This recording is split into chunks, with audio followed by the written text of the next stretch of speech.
Alright guys, welcome to another stream. One that was kind of unannounced. Well, sort of unannounced. Yeah, whoa there. Talking to myself. Echo, echo. Yeah, I'm gonna actually post this on social media and whatnot, because I did not do that yet. Yeah, we're just gonna let people trickle in here. Basically what we're gonna be doing tonight is just doing sort of a live Q&A stream. I've got some gameplay here from my Gameplay No Talk channel. Basically these are just gameplay clips from like actual Let's Plays I did here and whatnot. They're the exact same, you know, playthroughs and footage, just no voice attached to it. So this is actually from my Shatterhand Let's Play from sometime last year, and this game was actually a lot of fun to learn again. I need to play it again sometime soon, honestly. It's a really good game on NES. Hey, Mr. Bullion and Freddy, what's going on, guys? How are you guys doing tonight? So yeah, I'm not actually playing any games tonight, but we'll still get gameplay. So for you guys that haven't seen any of this footage, then, you know, it should still be fun. You still get to see some half-decent gameplay, hopefully. As these playthroughs, you know, roll out, I will switch to different games and whatnot. I've got hundreds and hundreds of videos on my Gameplay Without Talk channel, and I just realized, looking at my social media, my banners need to be updated. It says, Let's Plays posted every Saturday. Nope, not anymore. Definitely not anymore. My new Let's Play format takes a hell of a lot longer to edit and put together. So you guys don't get weekly Let's Plays anymore. But yeah, let me, Alright, we are live now with chat and chill stream. Stop by and say hello or something.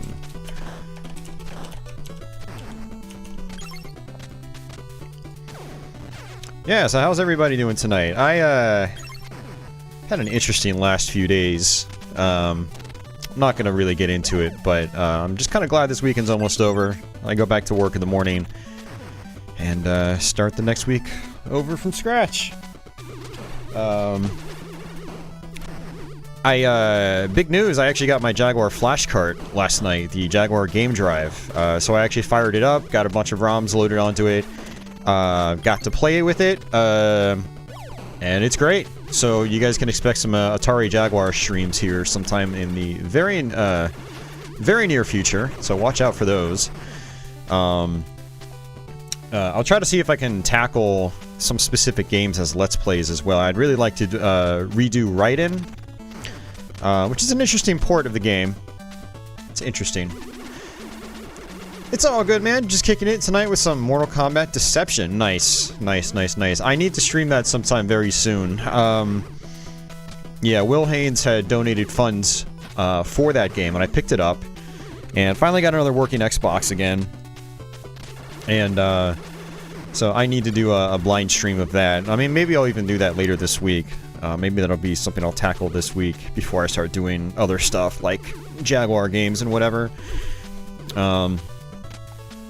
A Deadly Alliance kind of put me in a salty mood, though. So I kind of wanted to push Deception off a little bit longer, just because, you know, I hate forcing myself to play games I'm not really interested in playing at the moment. I'm sure you guys kind of know the feeling, you know, trying not to force yourself to play stuff you don't really want to play. I mean, I do want to try Deception, I just got to be in the right frame of mind, otherwise it's just probably not going to be a great stream. The other thing for me is, like, the Mortal Kombat games, they don't interest me that much anymore. It was something I grew up with, I loved them when I was younger, and I still love the original 3 and Ultimate. But anything past that, I'm just kind of lukewarm on now, you know, at this point in my life. You know, I've played lots of Deadly Alliance, I've played MK9, I played MK10, and, you know, I just, you know, they didn't really click with me. Or at least they don't really click with me now. You know, maybe if I was playing them, like, when I was, you know, if I was 13 and playing them, maybe it would be different, but I don't know. As an adult, I definitely prefer different fighting games now over Mortal Kombat. But I will definitely do Deception. We'll try to do it very soon. I do want to get it knocked out just so I, you know, don't have to think about it anymore. So, yeah, we'll try to do that sometime soon. That'll be, I don't know. We'll see. We'll definitely try to do it sometime soon. Yeah, what else did I do? I got a, RetroTink, SCART, wait. What the hell is it called? Not a retro, I mean, it's by RetroTink, but it's a, RGB to comp is what it's called. And basically what this device does is take your Euroscart connectors and convert the signal RGB over to component. Are we watching Codename Viper? No, this is Shatterhand. Yeah, Codename Viper is one by Capcom. Much bigger sprites if I remember correctly. Main character sprites. It's actually one I want to try to put some time into. I barely ever played Codename Viper. But yeah, no, this is Shatterhand. But yeah, I got the RGB to comp. It'll basically convert my RGB Euroscart signal to component video.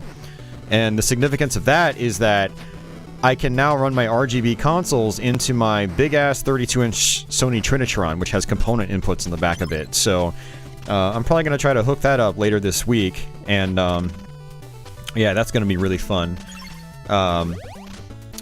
I also was able to finally get component cables for my component video amplifier, so now I have component signals running from a box into my upscaler, into my Trinitron, and over to my XRGB 2 Plus, which allows me to play on a smaller computer CRT.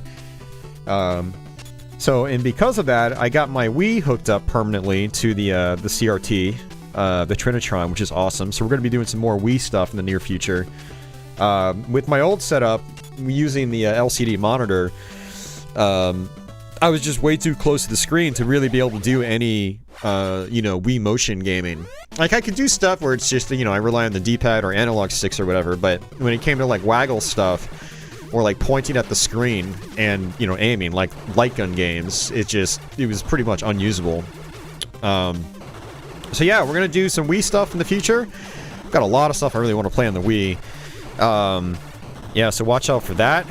We'll probably end up doing more, you know, PS2 and Xbox stuff as well, which is great now that I've got a, sort of a better way to play the games. Well, I don't know if that's going to really affect PS2 and Xbox, come to think of it. Because, you know, I'll probably still play on my LCD when I'm doing YouTube stuff, but on Twitch, I'll definitely be using that CRT more often, during my streams. Hey, Pancreatitis! Pancreatitis says MK9 is where he lost interest because of that weirdly out-of-place rap trailer for MK10. Didn't really get excited for the Mortal Kombat, or for Mortal Kombat, so to speak. Yeah, that's kind of where I am too. I just don't get excited for them. And when I do play them, you know, they're okay, but I don't know. You know, for me, it's a big part of it is also gameplay. They just don't really. I don't know. Maybe it's I've just been playing too much Street Fighter, you know, over the course of my life, and being too used to games like Tekken. Mortal Kombat just feels so shallow in comparison and basic, and I'm just not really interested in it anymore, gameplay wise. And the gore thing is like, you know, it's cool when I was a kid, but it's not really a selling point for me anymore. Yeah.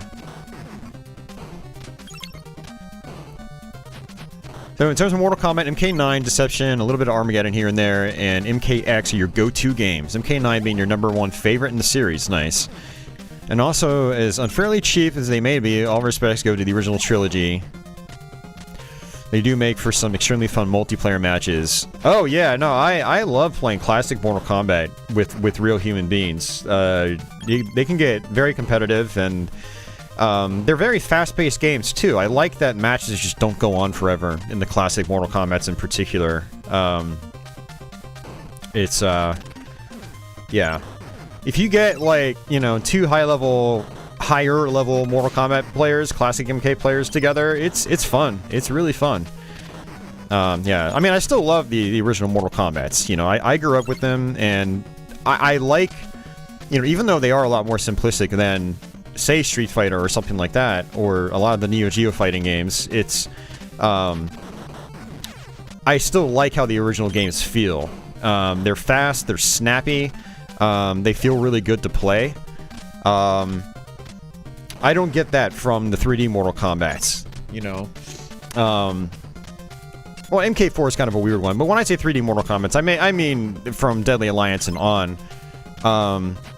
I just don't get that same snappy feeling with the games, and yeah, they just don't do it for me anymore, so... Anybody here tried out AI Dungeon? With the dragon model, it can actually craft a really compelling world. No, I haven't even heard of that. I haven't even heard of what... I haven't heard of that. It's a new 30 blah blah blah subscription model because of how expensive the AI is to run. Wow, that is expensive. Yeah, that's quite expensive actually. A month, that's crazy. You'd think it would be like 30 a year. Have you seen the trailer for Ghosts and Goblins on Switch? I have, yes. It looks really fun. I'm looking forward to it. Although I've been very disappointed with what Capcom's been doing with their own content, is they've been submitting their own like live streams and reveals to YouTube's Content ID system. So if you try to stream the games, you end up getting copyright claims. Like YouTube will match your video with Capcom's live streams, and so I'm not sure if I'm going to stream them. That or Arcade Cabinet. Not Arcade Cabinet, Capcom Arcade Stadium. I mean, I'll definitely get the Ghosts and Goblins for sure, and I'll stream it on Twitch without a doubt. But I'm not sure if I'll be able to do it on YouTube, because Capcom's ridiculous just behavior on YouTube. There's no reason for them to be submitting their live streams to YouTube's Content ID system. YouTube already has a content match tool for stuff like that. There's no reason that their content like that should be submitted to Content ID. I understand, you know, posting, you know, uploading like direct music tracks to Content ID, you know, so people get claims for just re-uploading straight music. Alright, I get that, but, you know, uploading your live stream material is just very burdensome for people that just want to play your games online and promote them, you know. So I'll probably end up just avoiding them just to avoid the potential copyright claim hassle.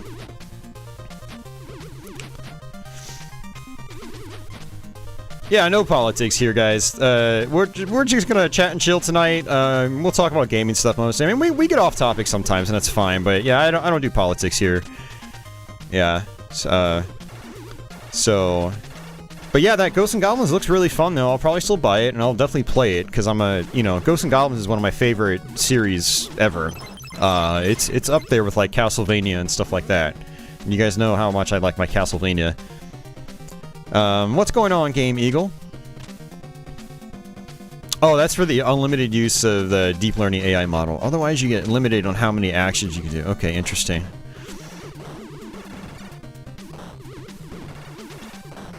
Oh, man. Yeah, John, I didn't even see your comment. If you did make a joke about politics and whatever, it didn't pop up. YouTube must have held it. And I don't get to see those comments. They just don't appear for me. But yeah, so if you've never played Shatterhand before, your character mainly punches, and he can do like little like taps, and he can also do really hard swings. And you do have variable jump height, so you can do like tiny little baby jumps, which is good for you know. Well, it's just good. It's not, having that sort of flexibility with your jumping is always a good thing in these classic 2D platformers. But you get a series of droids, and you know, depending on whether you get these alpha or beta or A and B icons, you get, when you collect 3, you will make a droid appear, and what droid you get is dependent on, you know, the symbol combination. So I liked ABB. It gives me this little droid that does this like 45-degree bounce, projectile bounce. It's very useful, and so it lets you kind of snipe things from a distance. And you don't want your droid to actually touch the enemies because it'll take damage, and then it'll end up, you know, getting destroyed. Now, if you collect the same pattern again, you'll actually turn into a cyborg for about 15 or 20 seconds, and it's extremely powerful. But I prefer keeping my droids as opposed to switching over to cyborg form, because I'd rather be able to, for one, keep my droid as long as I can, but also, two, you know, snipe things from a distance. Are you looking forward to the Turrican flashback compilation? Not really. No. I'm not a huge Turrican fan, honestly. I mean, I like Super Turrican and I like Mega Turrican, but the original Turrican games, like, you know, Turrican 1 in particular, I'm just not really that into. I didn't grow up with it. I'm not really a fan of the level design and whatnot. Although I wouldn't mind playing some of the later Turricans on, like, the Amiga. I've heard that's what, you know, Mega Turrican is sort of based on, but it's still kind of a different game. But I don't know. And maybe I'll check it out if it's got... I mean, because I think it's going to have all of them on it, right?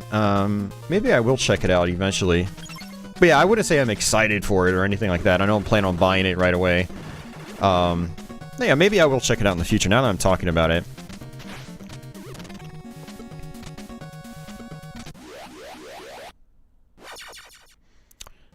Let's be real, if Mortal Kombat Armageddon was made today, half the roster would be DLC. Yeah. Yeah, pretty much. Freddy. Hey, Ronnie. I'm not British enough to be a big fan of Turrican. Maybe that's it, you know? I do find that, you know... those action games with, like, big open level design, that was very much like a Western developer thing, and... I was never a huge fan of games that, you know, do that kind of level design. You know, I like my action games, like, straight to the point, very arcadey, very difficult. A fair kind of difficult, of course. You know, we're not talking like... we're not talking like... like, getting killed by a water drop. Nothing like that. Yeah, I do love Mega Turrican on Mega Drive in particular. It's got some big open levels as well, but they usually... They hit mostly, like, later on in the game. The earlier levels in particular are very straightforward, and so it's definitely a little more arcadey. War at War on veteran difficulty comes to mind. Grenade Hill. Freemium currency, yeah. You think every Turrican game on it besides Super Turrican 2? Okay. Yeah, Super Turrican 2 is a very different one. That's one I actually want to try to learn how to beat one day. I haven't been able to do that yet. I'll have to do that sometime. I'll have to try that out sometime. And Mario, what is going on, sir? Welcome to the stream. Welcome everyone to the stream. We're just chatting and chilling. I'm not actually playing any games here. This is my gameplay-only channel where I upload, you know, Let's Play footage and stuff like that. Just to try to maximize, like, the...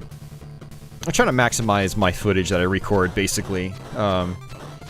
You know, so I record the footage for my main channel for my Let's Plays, but then I'll take the gameplay-only footage and then upload it to a side channel. There are a lot of people out there that they don't actually like Let's Plays. They don't like the commentary. They just want to see straight gameplay. And these videos don't translate to my gameplay-only channel that well because, like, you know, when I'm doing the Let's Plays, I do stop and explain stuff, and that doesn't really translate well to a straight long play. People are probably like, why is he just stopping there? Not knowing that this was originally for a Let's Play.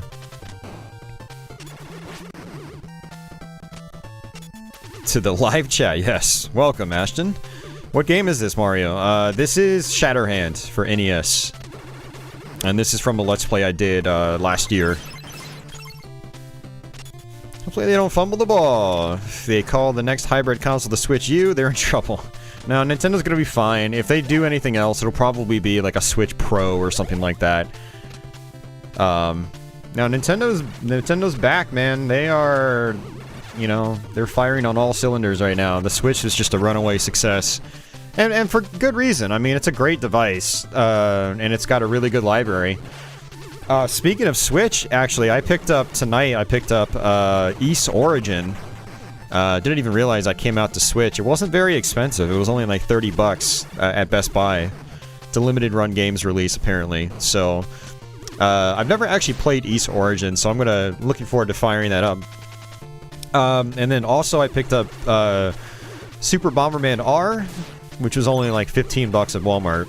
I know it's not the greatest Bomberman game, but it's still pretty fun. So yeah, I picked those up today. And Mike, what's going on, man? How are you doing? It's been a little while. What do we have here? Shatterhand! Yep, it is Shatterhand, indeed. Your question is answered. If you buy 100 combat coins, you get 50 free of charge. Yeah, the Switch is a great console. It's one of my favorite systems right now. I've got a ton of digital games on it. A lot of arcade games in particular. Yeah, Bomberman R was a launch title, yeah. I actually had it when I had my first Switch, but I barely played it. I ended up just trading it in without even touching it. But now I want to actually try to play it. Remember video games back in the day where if there was something new hidden in the game, you had to unlock it, or just put in cheat codes if you're lazy like you. I think there's still stuff you can unlock in modern games, but yeah, a lot of publishers like to intentionally leave stuff out just to, you know, sell it to you later. Which is a bummer, but I mean, you know, it is what it is. Modern games take infinitely longer to develop than classic games did back in the day.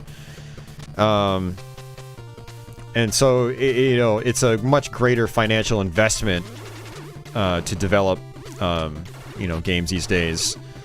So these companies kind of have to, unfortunately, well, I don't want to say they have to. There's some companies like Nintendo, like, you know, Breath of the Wild was a massive game and chock full of content. It did have DLC, but that came much later. You know, the game could stand on its own 100% without DLC. You know, it's a fully finished product. But a lot of companies, you know, a way for them to survive and continue doing this, making games, is to, you know, take advantage of these other revenue streams, which is downloadable content. And the consumers, they eat it up. They eat it up, and yeah, it's a way for these companies to keep the lights on, I guess.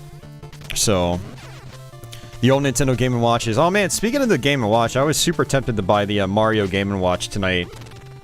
Best Buy had a few of them in stock, but I talked myself out of it. It's probably worth picking up because they will be collectible eventually, and I do like it, but I'm like, I don't really need it. I really don't need it. I will play it. It'll be a good way to practice, like, the lost levels. Like when I'm watching a TV or something. But, yeah, I don't need it. Yeah, Dr. Dankenstein, it's got a lot of stuff going on. Lots of great animation. It slows down a little bit, not too much.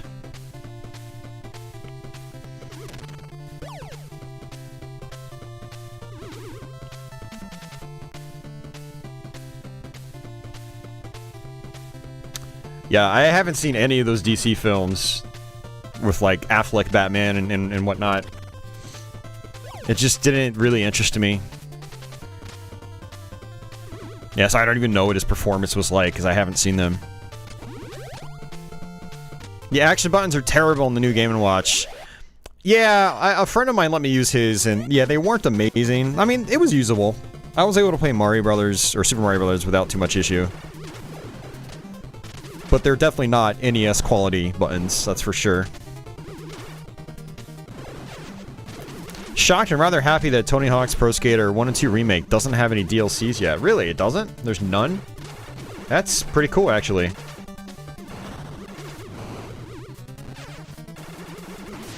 Yeah, I need to go back and play more of that game. You know, I'm a big fan of the first two Tony Hawks. I mean, part 1 in particular.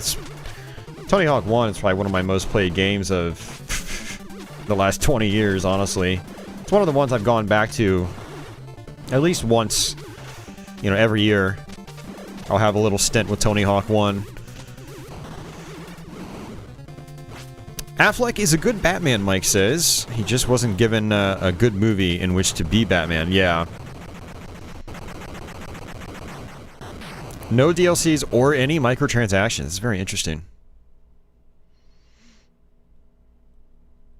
Darren says, I have it. It looks great on the shelf as a display piece with the ones from the 80s, and you do play them now and then. Nice.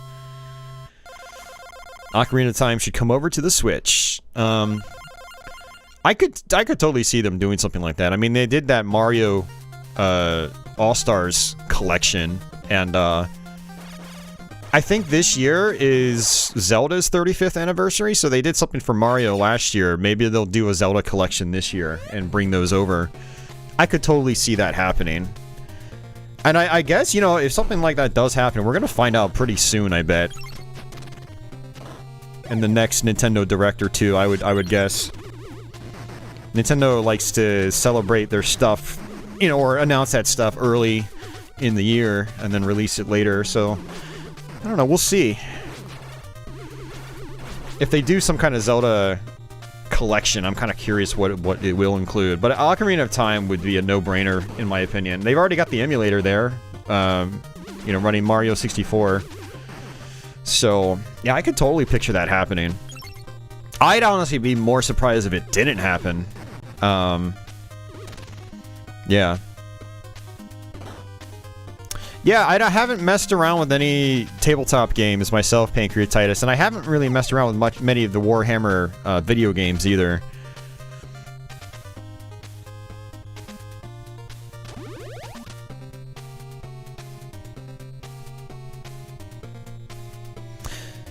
You'd rather want a full-on HD remake of Super Mario 64. Yeah, that would have been cool. That definitely would have been a lot nicer. But, I mean, the original game's still great, from what I can tell. I still have not beaten that game. I've barely played it. So that's kind of on my to-do list. Maybe later this year. Try to get to Mario 64, finally. Because it does look fun. You know, the more I watch footage of it, I'm like, yeah, I could see myself enjoying that. I just wasn't really into it back in the day. But, yeah, I could totally see myself liking it now. That'd be fun. I actually busted out my N64 last week. My brother had come over. We watched the new Sonic the Hedgehog movie. And afterwards, we still had a couple hours left to just kind of hang out. So we fired up the Ultra HDMI N64. So we got to play some games on my big screen TV. And he was kind of walking me through GoldenEye, because I've never really... I played a lot of GoldenEye multiplayer, but I've barely touched the single player. Because I was always, like, mission-oriented phobic. I didn't like first-person shooters with missions. Like, I wanted to just run and gun like Doom, right? Doom and Quake. Heretic. Sorry, I was about to say Hexen, but Hexen's kind of a puzzle in its own right. You know, stuff like that. Straightforward stuff. So, I always just kind of stayed away from GoldenEye single-player, but I was having a good time with it. I feel like I'm starting to come around to some of those N64 games I kind of just shunned back in the day. Yeah, Mario 64 is another one of those. So yeah, definitely looking forward to trying that out. Putting some real time into it. Tabletop is way too expensive for what it is most of the time, but if you're looking for a game to start with, Total War Warhammer 2 is a solid choice. Okay. Yeah, my other issue with tabletop is I've got no one to play it with. I do have one friend that is sort of into that stuff, and I think he'd be willing to play some stuff, but, you know, we haven't been hanging out very often because of, you know, COVID. So, you know, if we ever get past this, this whole virus thing, then maybe I'll be able to catch up with him, and he'll be able to introduce me to some tabletop stuff, along with, like, some card games. I know he's into card games, too.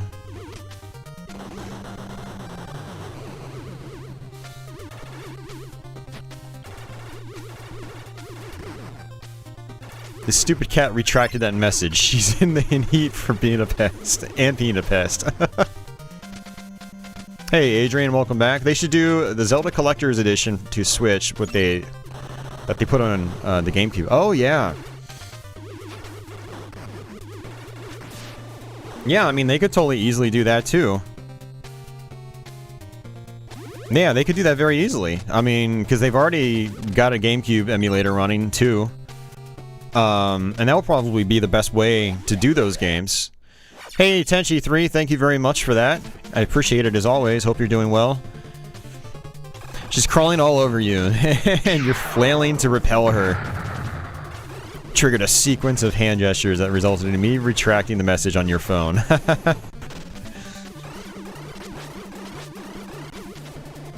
I've got my door open tonight, so Patchouli can come in here. But, so far I've got no Patchouli. She's in the other room sleeping. So, maybe we'll get some Patchouli action later tonight. We'll see.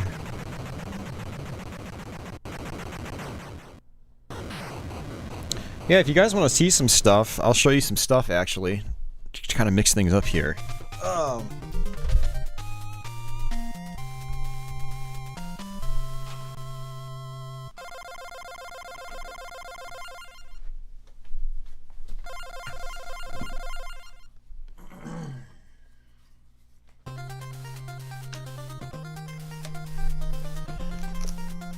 Okay. Now the webcam is a little dark. I don't have the ring light on, but I got my Jaguar game drive, which is a modern Jaguar flash cart with micro SD card support.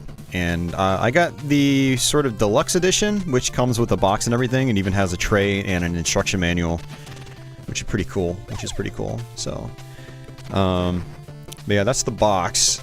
And this is the cartridge itself. It's a really cool looking cartridge. It's right here. Woo! Webcamming is hard. I can't get a good angle. But yeah, that's what it looks like. The micro SD card slots on the top. You can't really see it because I don't have the ring light turned on. I did actually get a new webcam, so I can actually turn the ring light on without completely shaking everything to pieces. So yeah, there's the slot. And this is the back of it. The fellow Saint who created this, you know, his company is Retro HQ. So he's got it embedded in the back of the cartridge. And yeah. So it's the Jaguar game drive. We're going to be doing a lot more Jaguar stuff in the future. I did a stream last night on Twitch, played a lot of games as well. And yeah, it works great. And then the other thing I was talking about earlier, is the RGB to comp by RetroTink. So it takes your SCART RGB output and it converts it to component video. So I can run it into my my consumer CRT with component. So SCART connectors, not very common over here. I think some professional monitors might have had them, but for the most part, we didn't use this over here. But this is how most people do RGB over in Europe, and RGB gives you your best, you know, picture possible. But this box converts that into component video, which is almost like the same thing, but you know, this is the standard that we used in North America. And video quality is pretty much identical between the two. So yeah, can't wait to do my RGB consoles, like my Jaguar, for instance, on my big-ass CRT, 32 inches. So yeah, these things are like, I think they're like $65 or $70 or something like that. So yeah, it wasn't cheap, but the functionality will be really good. I'm really looking forward to trying this later this week.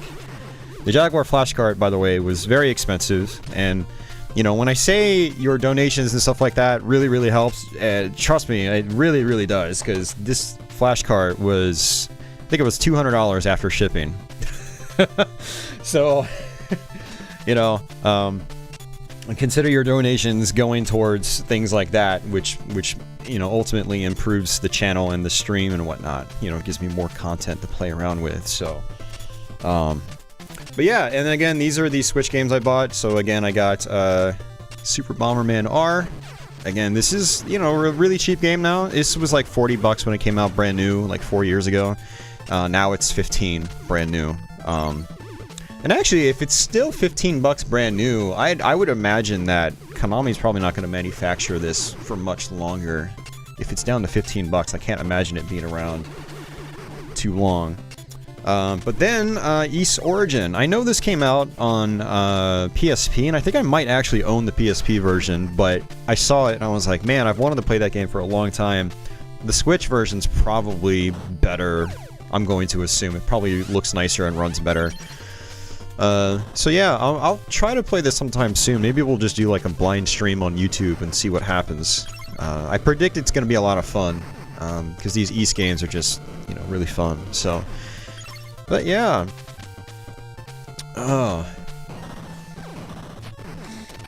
Live QA with Patchouli. Yeah, I mean, she's been a sleepy kitty today. She's been doing a lot of sleeping, so she's currently out sleeping on top of one of my pinball machines. I have a kitty bed on top of one of the machines, and she likes to sleep there. Ugh. But whenever she wakes up, I'm sure she'll come in here and just hang out. So, is that an Ys game without Adol? Yeah, Adol's is not in it as far as I'm aware. It's not based around him. And you know, honestly, I haven't actually played really any of the newer Ys games. I just played the originals, a couple of the originals from back in the day, and then I played the Oath and Felghana Ys 3 remake, which was awesome. It was one of my favorite games. So I need to do another playthrough of that sometime soon, so I can stream that here. That'd be a lot of fun. So, but yeah, that was kind of an impulse buy today. You know, we did get our stimulus checks, which gave me a little bit of flexibility with some of the stuff that I could buy. So, like, you know, I ended up buying Ys Origin when normally I probably wouldn't have bought it. But yeah, that was a good impulse buy today. So, are there any good modern run and gun platformers that I would recommend? I haven't really looked into a lot of them, to be honest. One I can recommend is definitely Blazing Chrome. If you haven't played that, I highly recommend it. It's you know, it's definitely a very good homage to classic 16-bit era Contra. But that's one of the only ones I can really think of. I haven't really played a lot of modern run and guns. So if any of you guys have suggestions, definitely throw them out there. I'd be curious to see what's out there. You watch some Ys games being played on the hardest difficulty. Oh god, man, the Ys games on the high difficulties are insanely difficult. They're extreme challenges. I remember beating Oath and Felghana on the normal difficulty and being like, oh yeah, I can get the hard mode, and I ended up getting my ass handed to me. So hard. Ronnie bought a new audio interface with part of his stimulus. Hell yeah, Ronnie. Nice. I'm gonna have to see how much money I have to work with, because I need to get a replacement set of DJ headphones. Yeah, well, it's a long story. Let's just say that I don't have an expensive pair of headphones anymore as of last night, and it's so I'm using really cheap headphones right now. And actually, I took my headphones off completely. I should probably put them back on so I can hear the game audio, because I like hearing the game audio. Oh man. All right. How old is my cat? She's like 8.5. She's getting close to 9 years old, I think. She's not even your cat. It belongs to your son's girlfriend. Oh man, you guys, I'm getting so old. I'm like, we got people that's like, yeah, I got a son and he's got a girlfriend, and I'm just like, oh my god, where's the time going? I don't feel like I'm talking to people that are old and have kids that are old enough to have girlfriends.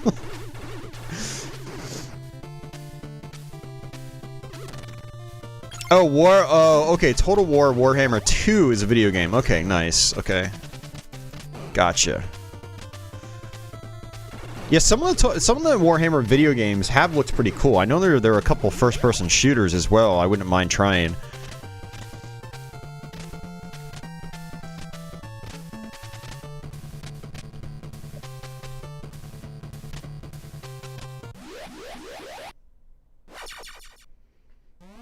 You're a grandfather. Oh my god, that's nuts. Oh.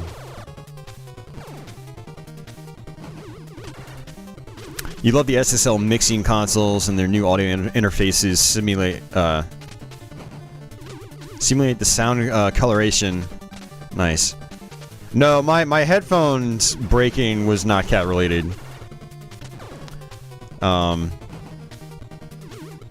It was anger and alcohol related. I will just leave it at that. I actually had someone ask me about it earlier, but I don't want to go into details. But yeah, definitely need another pair of headphones. But man, Shatterhand is yeah, such a cool game. This is the last level, by the way. So we're actually getting really close to beating the game here. I don't even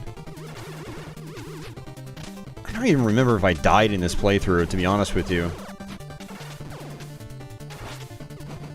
This last level can be quite a bit of a pain, by the way. You gotta fight a lot of the bosses again, and I don't think there are any checkpoints in the level, so if you die anywhere in the stage, you gotta go all the way back to the beginning. Well, yeah, no, exactly, Mike. Yeah, you're not that old, you're 41, but, I mean, it's still... Yeah. I don't know, it's just trippy. Like, I'm 38, and I'm like, I know people with kids, some of them have kids that are old enough to have kids of their own, and I'm just here, single, solo, living by myself, and it's just, I feel like I'm getting old and not doing a whole lot with myself. I guess socially speaking. I don't have a significant other, I don't, you know, no girlfriend, no kids, no nothing. I got a cat! You know, the cat's great, but... I don't know. I don't even know where I'm going with this. Am I playing this on the Switch? I'm not playing this, Adrian. We are not actually playing anything tonight. I've just got gameplay running in the background. Look, Ma, no hands!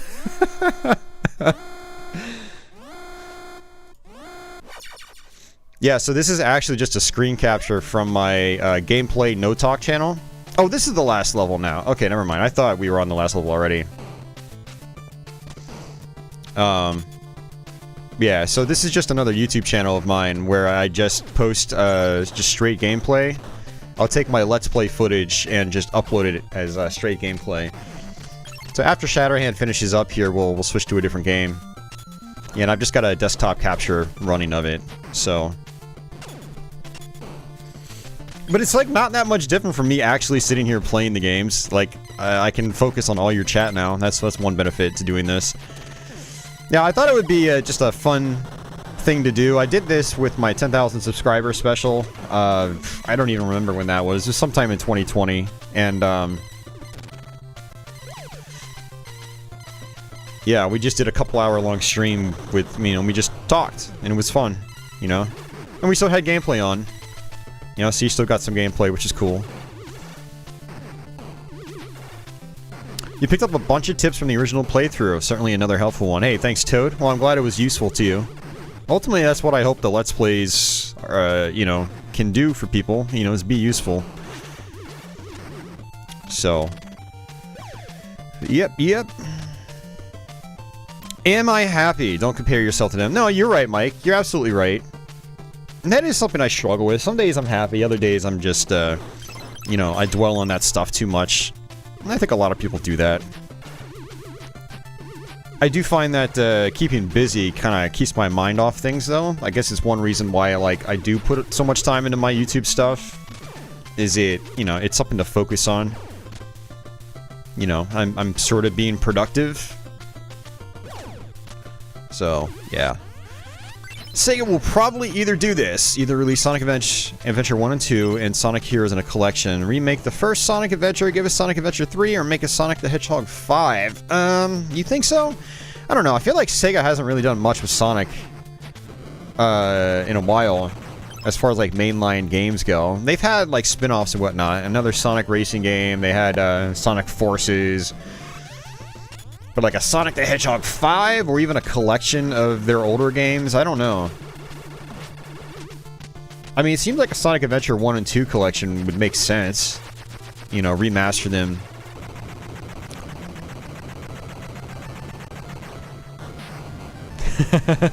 Freddy creating detailed scientific Sonic franchise theories.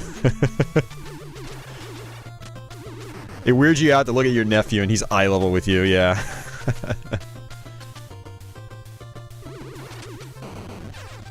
Yeah, I'm kind of there with you too, Ronnie. I do feel like, you know, I'm getting close to 40. I don't feel... I mean, physically, I do feel like I'm getting there because, you know, my body is just kind of like falling apart as I get older, but mentally, I don't feel 40 mentally. It is kind of hard for me to... I don't know. I do kind of sometimes feel like I am in my 20s still, even though I'm not physically. If every moment was happy, we'd have no basis for comparison. Yep, you're right. You're right, Mike. I agree.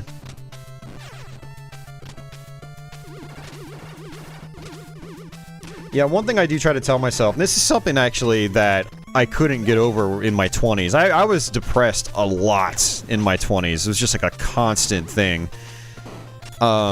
And when I get down these days in my 30s, I've learned to sort of just tell myself, you know, it'll pass. Just stop focusing on it. It will pass. And it does. And I didn't understand that when I was in my 20s. And I think that's actually some advice that a lot of 20-somethings could probably use, is know that, you know, whatever you're feeling is going to pass. Pick up a hobby, stay busy, you know, focus on other things, and you'll start just feeling good eventually. Or at least, you know, well enough to tolerate existing. This is what I was talking about right here. It's like, this is technically a long play without commentary, and someone watching this would be like, why is he just stopping? But in the Let's Play, I'm probably sitting there explaining something, you know? So that's why uploading my content to this gameplay-only channel it's not the best thing, but, you know, like I said, it's just a way for me to maximize, like, the footage that I record. I don't get a lot of views on this other channel. I mean, I don't even get a lot of views on my main channel, but comparatively, I get way less views on the gameplay-only channel. Like, I think this video only has, like, a couple hundred views on it. No, not even. 36! It is from back in October. Yeah. I have some videos that have done pretty well. Like, my Doom Jaguar long play has, like, I think, like, 10 or 20,000 views on it. Maybe more. But that's rare. I only have, like, a couple videos that are like that on that channel. Everything else is, you know, a couple hundred views here and there. Some just have, like, less than 10 views.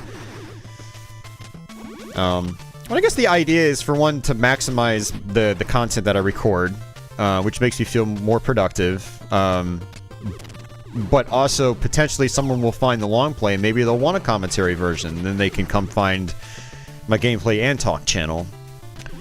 I don't know how many people have actually found Gameplay and Talk from my Gameplay No Talk channel. But, you know, I do post, like, cards and, you know, end screens linking to my main channel here. Yeah, I don't really know if it works, but, it's something, I guess. Oh, God. You gotta get your head out of the hole. Is something overrated, Chris? I don't really care if something's overrated, you know? It just really doesn't matter. All I care about is if a game's fun. And I love Musha. But I also understand why a lot of people don't like it. But what's going on, Chris? How are you doing tonight, man? Ronnie says, I think physically you feel younger now, particularly since you started addressing some of your own issues. Well, you know what you need to do, Chris? Okay, if you want to keep rolling with the opinion stuff, you need to make some more videos so you can voice your opinions. You got a platform, you should use it, man. If you guys haven't seen Chris or Implant Games, you should go check out his channel. He's got a lot of deep dives on games and reviews and all sorts of stuff, spanning back 10, 11 years. What is the best part of YouTube? What is the most frustrating part? Oh man, are you talking as just the platform as a whole, or as like a quote-unquote creator? Oh, that's a good question. I don't even know where I'd begin with that.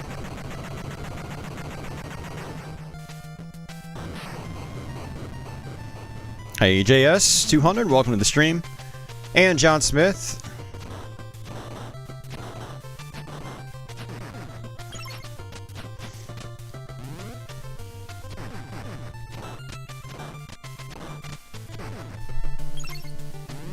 Your mom doesn't like the soundtrack to Musha because she's not into metal. It's definitely a very metal-esque soundtrack. It very much is.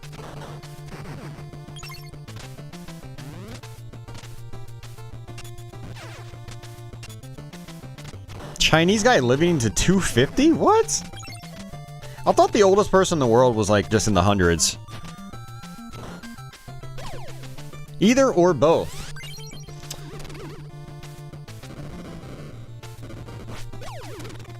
Ah, that's right. You found me through a Stray Fox video. That's right. I remember that. I remember you telling me that, Mike.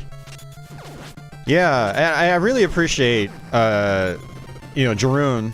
I always get his name wrong, but Jeroen, he's Stray Fox, and I'm really grateful that he let me do the voice on a couple of his videos because, you know, it has been good exposure for my channel because his videos do way better, and you know, a lot of you guys have actually found me through his videos, so, you know, I'm definitely very thankful to have been able to do that. And just to be able to participate in, you know, projects that have that kind of production quality is just, you know, they're rare occasions for me, and so, you know, I'm grateful when they do happen. I love being able to participate in projects that are just so much bigger than, like, you know, my own. Like when I helped out my friend with Pinball Done Quick, for instance, that was one of those examples where, like, it's just that sort of thing probably won't ever happen again to me, you know?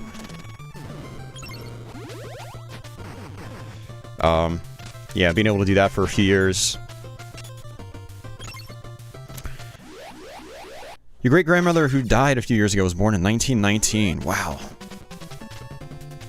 That's crazy. So she was almost 100, I guess, when she passed.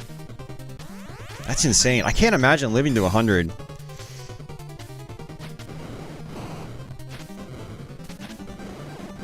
But my favorite thing, so Chris, I would say, my favorite thing about YouTube, I guess, is, I could say something corny and be like, it's meeting all the nice, wonderful people and forming new friendships and whatever. But ultimately, like, I'll just end up croaking one day and no one will know, and it'll just be like, you know, what? Yeah, another guy from YouTube is no longer with us, but I'd say probably my favorite thing is having a video just do well and have like a constant stream of comments that are positive, you know, and that's always satisfying to me. Like my two most recent Let's Plays, for instance, you know, I changed the format, I'm doing actual editing now and stuff like that, and trying to make them into better videos, and the, you know, seeing the reaction has been great. You know, that's probably one of my favorite things about YouTube, is just, you know, putting something out there and just having a really awesome reaction. Probably my least favorite thing about YouTube, aside from the occasional stupid person leaving comments on my videos, and trolls. Thankfully, I don't get too many of them. But, you know, when they do come, it's obvious and it's always annoying. Is putting a lot of work into content and having them not get viewed. That's probably my least favorite thing. Like, you know, I don't want to sound like I'm complaining, but, you know, this is something I think every YouTube content creator has to deal with, and it's, you know, like my Castlevania Beating the Bosses video from, you know, a year and a half ago. You know, it's sitting at, like, it's not really, you know, I put a ton of effort into it and a ton of work, and I wanted to try to make that like a new series, but it just didn't do anything, you know? It got a lot of really good reactions in the beginning when I first posted it, you know, for the first couple of days, and then boom, it just kind of died off. It's not getting picked up in search results, it's not, you know, people aren't finding it. I do get a couple of comments on it here and there, but it's not like it's gone to like 50,000 views or something like that. You know, it's still sitting around 2,000 maybe 3,000 if I'm lucky. Which that sounds like a lot to really small content creators that are just starting, but, you know, for that type of video, it's the sort of thing that, like, I was hoping that it would, like, just pick up and just have a lot of momentum, but Yeah, so putting a lot of effort into content, and Chris, I'm sure you've got a lot of videos that you've sunk a lot of time into that do the same thing. They don't get any views or anything. But it's the type of content where you kind of expect them to get views, you know? It's high effort stuff, you know, polished, you know, it's useful as well. It's, you know, so yeah, I'd say that's probably one of the most frustrating things. So yeah, hope that answers your question. How do you come out bisexual to your family? You don't ask me, because I can't help you with that. This is not the place for that advice. That kind of advice.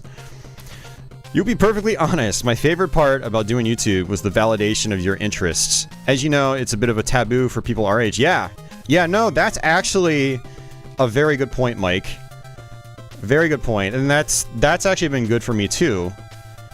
With streaming and doing Let's Plays and stuff like that, I don't feel like I'm just wasting away my life playing video games like I used to. I feel like, you know, I'm being productive, and like you say, it's validation of my interest, which is video games, you know. Video games has always been my biggest interest, period. Even when I was trying to, like, do music and DJ and stuff like that, video gaming was always there at the same time, you know. I never left it, even when I tried forcing myself into, you know, other directions, hobby-wise. Alright, so let's go ahead and fire up another game here. We've got a lot of stuff to pick from. So I actually haven't, man, I haven't done any R-Type Delta on my channel outside of like a PS1 shmup stream, so I'm going to go ahead and show that off. It's just a gameplay video, it's not a long play. I do die quite a bit, so... The algorithm is cruel. It sucks when massive projects get few views, yeah. And a mediocre effort gets large views. Very deflating. Totally agree. Yeah, I totally agree. Yeah, I mean, that's why I haven't done any more, you know, like beginner's guides, beginner's tutorial guides or anything like that. Because there's so much effort. Like the Castlevania video, man, oh my god, I had to record so much footage for that, and I had to beat that game so many times just to get the footage I needed. It was just like, it's not worth the trouble, you know? If the Castlevania video took off, I totally would have kept pursuing those, but it, you know, it just didn't even, you know, make a blip on YouTube's radar. It's YouTube's algorithm. You can search for a specific video from a small creator and it'll pull up slightly related videos from really big creators first. Yeah. Yeah. You think video games are becoming less taboo for people our age. Bear in mind, it's, in the scheme of things, video games are a very new form of entertainment still. Yeah, definitely. Mm-hmm. You don't have many trolls because your target audience are adults in their late 20s, early 30s. Yeah, and actually, believe it or not, Conga, like a much bigger part of my audience are now in their 40s. So I actually looked at it a couple days ago. The majority of my viewership is people in their 30s and people in their 40s. I think YouTube actually they divide it up into like ages like, you know, up to 17, and then it's like 17 to 25, and then like 25 to 35, and then 35 to 45. And so most of mine is in the 25 to 35 and 35 to 45 range, with the 40-somethings being the bigger piece of that pie. Yeah, Don is 43. Hey, Pixel Digs, 38 here. Yep. Mm-hmm. Your wife has always supported your interests, but she's never shared them. She's not a gamer. You need someone else to talk to about the things you like, and YouTube provided that. I hear you. Yeah. That's actually a big reason why I got into YouTube. It was just... I didn't really have anybody local to share my interests with. And so, like, making videos and watching other people's videos and commenting on them was a way of doing that. Yeah, just like you said.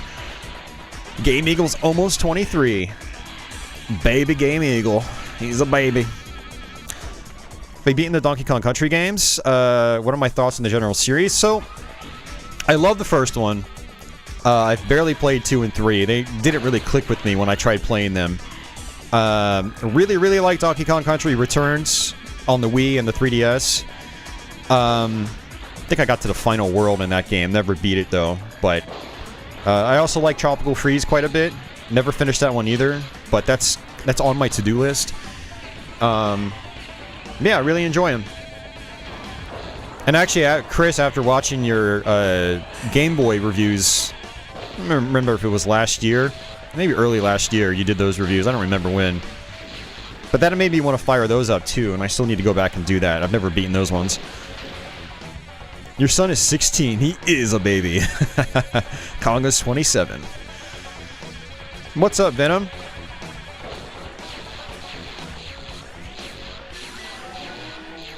So Venom, it's funny, like your name is showing as Venomlace here, but I looked at my channel members screen today and it said it had your regular name.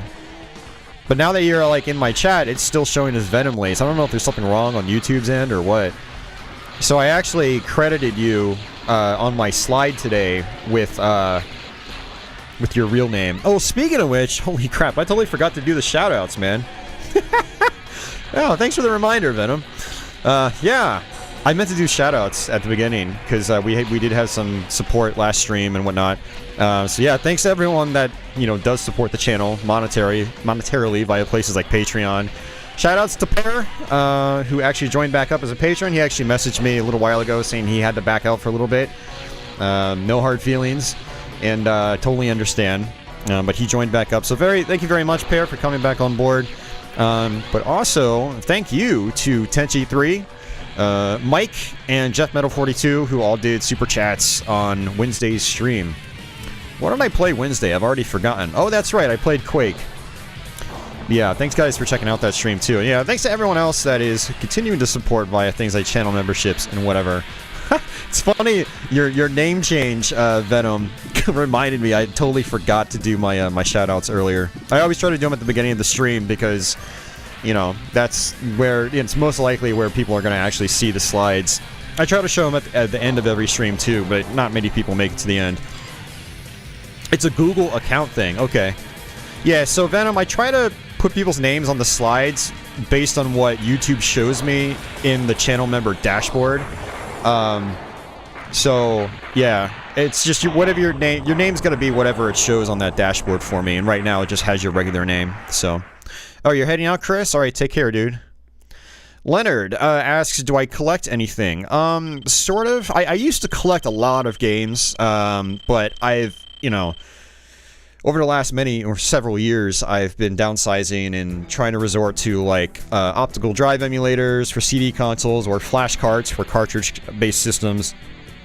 So I don't do much of that anymore. I still have some physical games, but not a ton. Most of my physicals are for CD-based systems now, like PS1 and PS2 and Xbox, things like that. I do still kind of consider myself a little bit of a hardware collector. I still have a decent-sized hardware collection. I like having my consoles boxed and all that stuff. I do have a few loose consoles without a box, like my Nuon doesn't have a box, my CDI doesn't have a box. But most of the rest, like my Neo Geo CD, my Super Nintendo, NES, Genesis, Sega CD, PC Engine Duo, Dreamcast, Saturn, 3DO, Xbox 360, Wii U, AVS,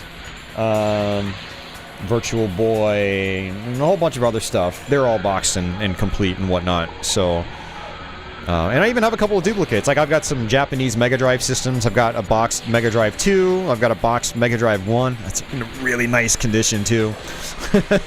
I picked that up last year. So I do still collect some hardware here and there. Yeah, and it's actually crazy. I'm really glad I haven't sold anything recently, hardware-wise. I had to do some purges that I really regret. Like I sold my Apple Pippin years ago because I needed money, and now it's like, it's going to cost me $600 to get another one, and I can't justify that. Same with my US Turbo Duo. I had a boxed one. Sold that in like 2014. Now it's like a $2,000 system. It's pretty ridiculous. Yeah, so there's some regrets like that. But yeah, I haven't had to sell anything too recently, and thankfully some of this stuff I have gotten in the last 10 years. it's actually been going up in price a lot. Like, I looked up Sega CD values just the other day on eBay, and it was like, you want a box Sega CD Model 2? It's like $250 now. Like, what happened? So I'm glad I've got my box Model 2, you know, stuff like that. So,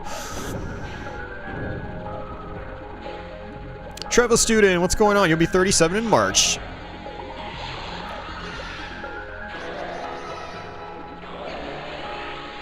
Pretty sure the CDI never had a box. It came in a burning paper bag on your doorstep.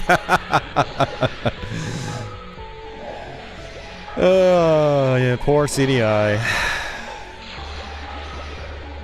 Poor CDI.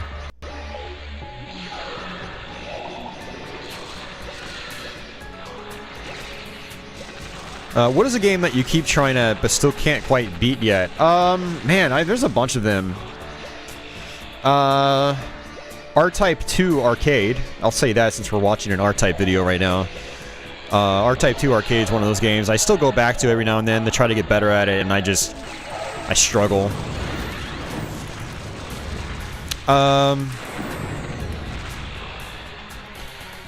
Let's see.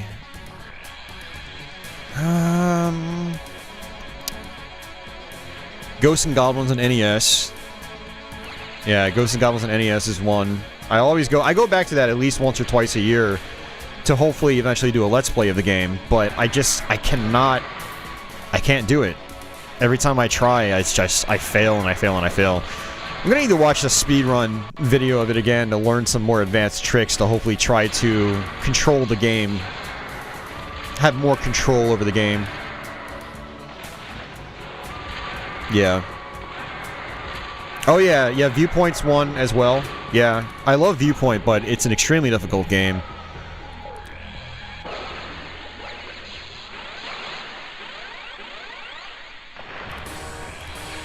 Yeah, the fourth boss in particular in Viewpoint just... Oh, it's such a frustrating fight. And then, like, if you manage to beat that, you've got to fight him again on the next level. It's like there's a boss rush again. It's like, dude, that is just evil. Why are you gonna make me do that? That game is just evil.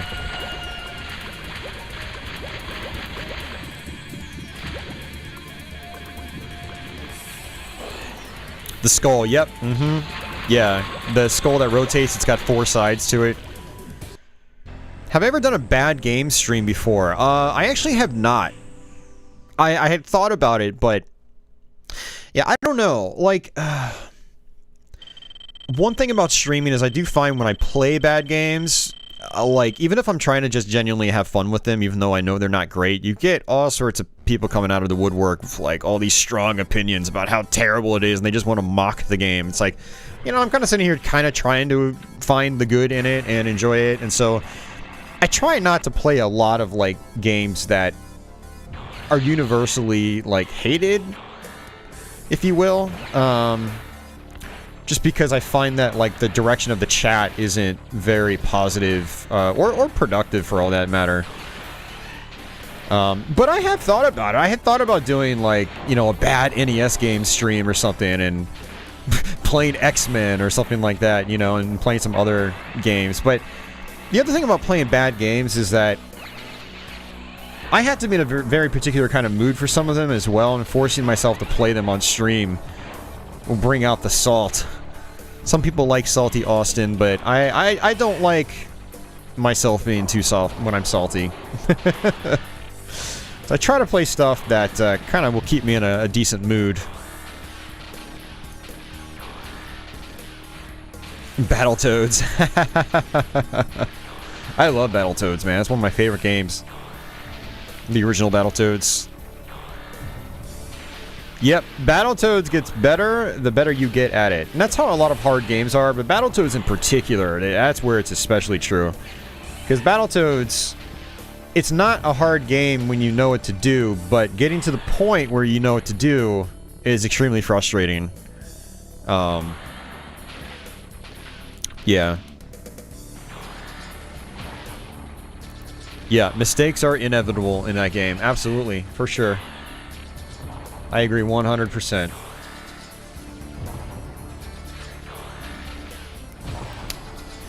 Yeah, Predator is actually one I have tried playing. I did try playing that a few years ago, and I felt it felt kind of weird to me. The grenade mechanic and whatnot. That is one I do want to revisit. There are actually a bunch of like C-tier NES games like that that I do want to put more time into. Like they're not what I would call bad games, but they're certainly no Mega Man or Ninja Gaiden or Super Mario Brothers or whatever. And they have some weird design choices. Predator in particular seem to have a bunch of really weird design choices. Yeah, I gotta go back to Sekiro as well, Venom, or Sekiro.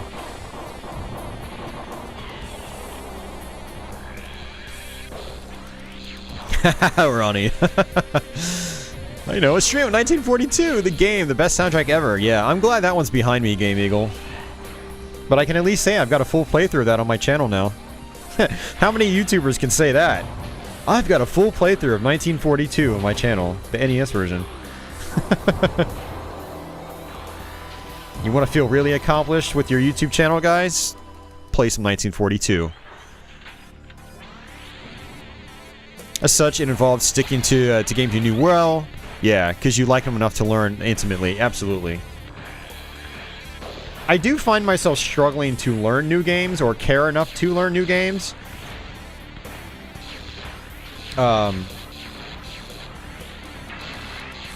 Yeah. Forcing myself to learn something new kind of has the... Sometimes I'm just not in the mood to learn something new. I just want to keep playing games I like, you know?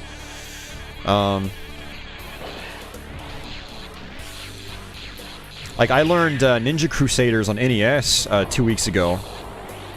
And that was interesting. I'm glad I did. Did I have fun with it while I was learning it? I don't know. But it'll make for a you know, a Let's Play in the near future.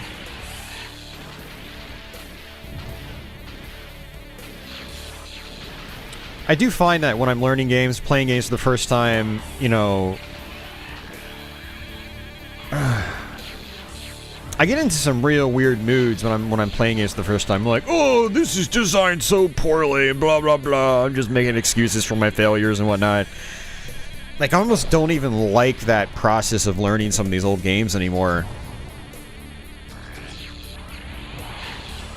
I don't know, it feels more like work than it does play, if you know what I mean. I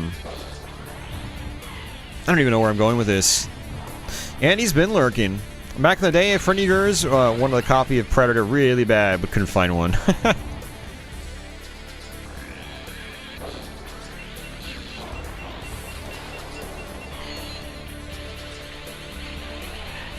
Conga is more of a lurker too. See, what I like about you guys though is that, you know, some of you do lurk more than anything else, but you at least come in, you say hi, you let me know you're out there. That's really cool. I like being able to keep tabs on, you know, who's watching. You know? So Andy, Conga, all you guys, thank you very much for at least stopping in and saying hi. Hey, Retro Simon. Did I ever pick up Hades? I did not, Venom.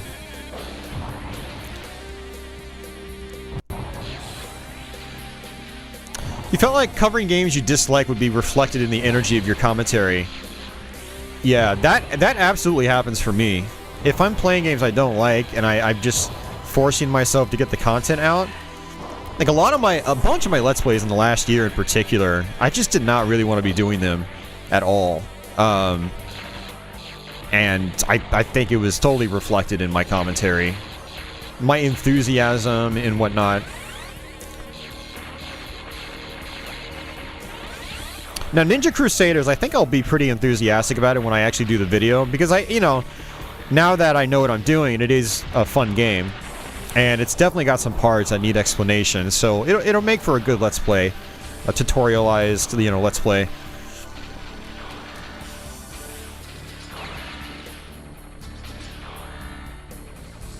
Yeah, no, exactly. You forget to have fun. You know, and I don't even know if it's possible for me to fix that.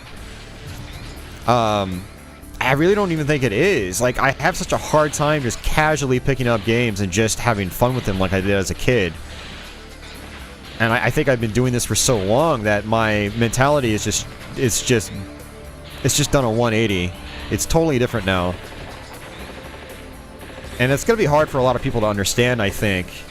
You know, unless you've done something similar, like, you know, like Mike has. It's going to be difficult to relate. A lot of people, you know, I'm actually envious of people that can just fire up a game and just get absorbed by it. And they just have fun without thinking about it. And it's so hard for me to do that with a lot of new games. I find for me, the ways I can just like have fun without thinking about it. It's arcade games. It's like when I was doing my Switch arcade stream a couple weeks ago, I was just having a good time, you know. Yeah, those difficult games are what does it for me now. Like, true arcade games. They're fast, easy to pick up and play. Yeah. Hey, Cafe Man. No, this is R-Type Delta for PS1. You really enjoy blind plays, you don't need perfect gameplay. Yeah, you know, that's the thing, Adrian. A lot of people do like blind plays. I don't like doing blind plays often because I find on a lot of my blind streams that I just, you know, like my emotions come out and I just get I get irritated with a lot of the games, or I'm not in the right mood to try to be learning that game, or, you know, I'm trying to think of like a blind stream I did recently and I remember Katana Zero, and I feel really bad about that one because MacX actually donated that to the stream, and I just was not having fun at all, and I was just complaining the whole time and like dropping F-bombs left and right, and like I don't think it was a good stream to watch, and I wasn't having fun myself, and I don't think I ever published that stream. I think I still unlisted on my channel, so no one can see it unless I give them the link.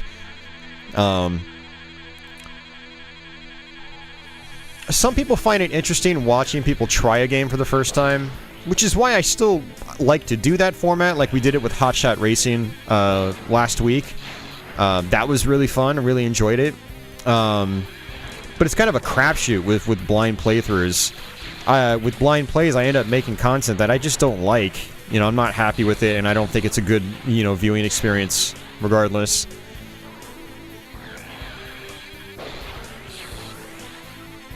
Yeah, and I just feel bad, Ronnie, because it's like, you know, they'll get the game thinking like I'll love it or something, and, you know, and so I feel bad when I don't, and I really do feel bad. I mean, I've had some real wins though with donated games, even from MacX and Adam Pearson in particular. You know, they picked up Streets of Rage 4 for me. Ended up loving that game. I like that game so much more than I thought I would. You know, it was one of my favorites of 2020. Same with Demon's Tilt. They also picked that one up for me. Celeste was awesome. I was not expecting to like that game, but it was incredible. Super glad I got to play it. So, you know, not everything's going to be a winner like those, but I really, really feel bad when, like, you know, I get examples like Katana Zero where I'm not having fun. It's not even like games that like people have bought for me. It's like Kingsfield 4 is another example. You know, that was my game I purchased for myself, and I hated it. I did not have any fun with it at all. It was just a chore to play. And it's not a knock against the Kingsfield series. I do like the older games. I find they move faster and they're more fun. I also love Eternal Ring, which is like a spin-off on PS2. But Kingsfield 4 was just, it was like painful to play. You're so slow. And obviously, you know, it's very cryptic as well. And I'm not really into stuff that's super cryptic anymore. Like, yeah, it was one thing playing like Castlevania 2 back in the day and using Nintendo Power to figure out all of the, you know, the ways around the game and whatnot, but yeah. Hey, let's see. Oh, here's a great one, guys. Everyone's favorite game. Here, we'll watch this for the rest of the stream. I actually learned this game a year and a half ago, and I managed to get through the whole game in a Let's Play without dying. It was pretty crazy. But no, I'm not going to subject you guys to that. Sorry, Dr. Jekyll. Hey, let's see. I don't know. I've got a bunch of... I mean, like I said, I've got so much stuff on this channel. I know you guys like your Ghouls and Ghosts, so we will do the Ghouls and Ghosts. Actually, I don't trust this. I don't want to get copyright claims from stupid Capcom. I just remembered that. It would be real pathetic to get copyright claims on a just chatting video like this. I haven't seen Astyanax in a while. Let's actually watch that. I haven't seen that game in quite a while.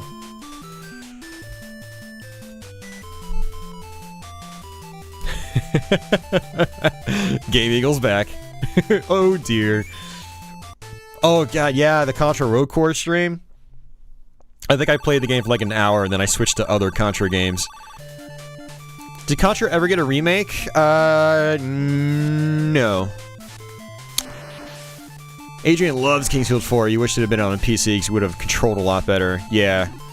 I don't know why they made the character move so slow in that game. I just couldn't... I got so fed up with it. I did two 4 to 6 hour streams of it. You know, I played it for a good 10 hours total, probably. And I didn't have fun, like, at all. And I was so disappointed because, like... I was really expecting to just like... I was really expecting to enjoy that game a lot. But I still want to go back and play the old ones on stream.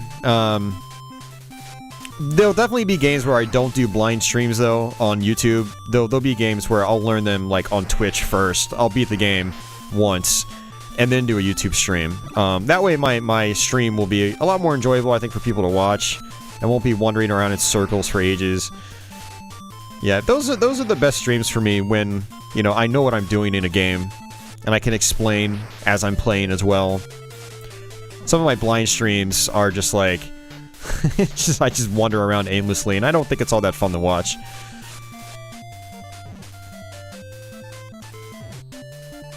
This is Retro Simon loves seeing people play a game for the first time that he likes. Yeah, I do like that too.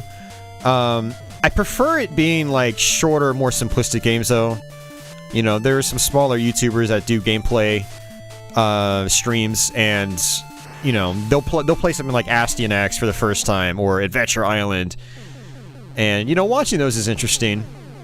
It can be fun.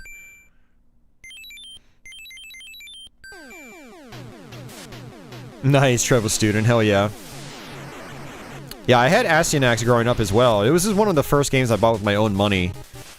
It was just being budgeted out at, like, $10. I think it cost me a whole whopping $10 to get this game at KB Toys. Dr. Chaos was another one I bought around the same time. I think I would, like, mow lawns, and my parents would give me money for it, and then, I would, I'd go and I'd buy some video games. That's where that sort of thing kind of started. Now, Astyanax is actually a pretty solid game. I'm not gonna say it's like a top-tier game, but it's definitely a good, solid, like, B-tier game, I would say. It's fun. It's got good graphics. Some of the music's okay. I really like that first level tune in particular. The gameplay's pretty straightforward. It's pretty easy to get into. It's not too challenging. It does have some challenge to it. And you do have to know where, like, some of these enemies appear. And you definitely have to learn how to use your spells, otherwise the game is much more difficult.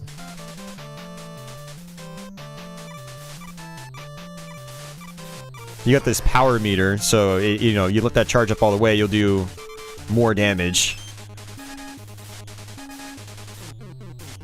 Yeah, it's got a really good sprite detail. The sprites are big and chunky.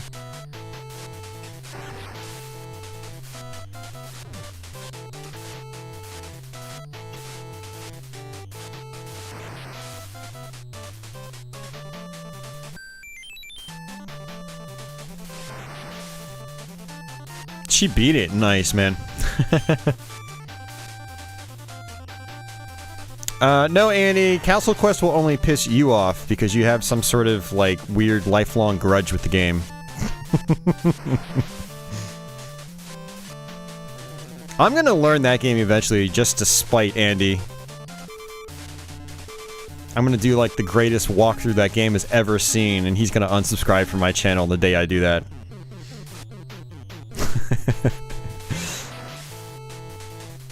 Did I manage to beat Jekyll and Hyde without an F-bomb? No. I mean, on my Let's Play, yeah, I did it without an F-bomb. But when I was learning it, no, there were many F-bombs dropped. The biggest F-bomb was probably when I, like, clipped through a floor and got a game over instantly because of it. The game is so glitchy. It is so glitchy. He needs a bigger sword, right? Complete Bubsy. I will do that eventually. The first Bubsy's not that bad, based on what I played. Now, the Jaguar version of Bubsy, on the other hand, I'll probably never do a full playthrough of that. Dude, Andy, I survived 1942. Come on, give me a little bit of credit here, Andy. Just a little bit of credit. How long have we been streaming? Only an hour and a half? Feels like it's been longer. Still no patchouli either.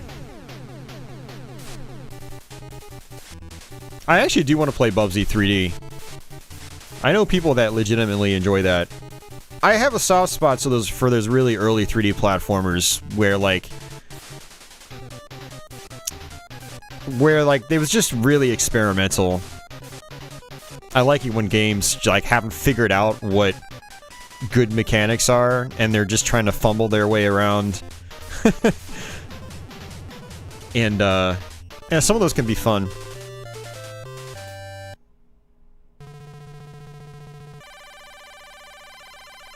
You know, trying some new games next week. Trying to choose between Crash Bandicoot games or the God of War games. Ooh, okay.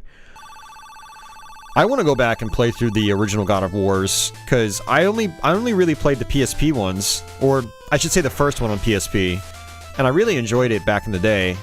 You know, when it was current, when you could buy a copy at Walmart.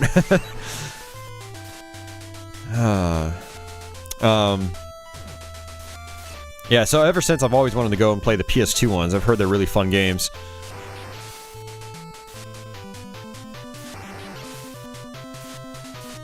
Yeah, Andy, do you need to talk about it? The repressed memories. Castle Quest touched me and I didn't like it. I don't know what to do. Ghost of Sparta is really good. Nice.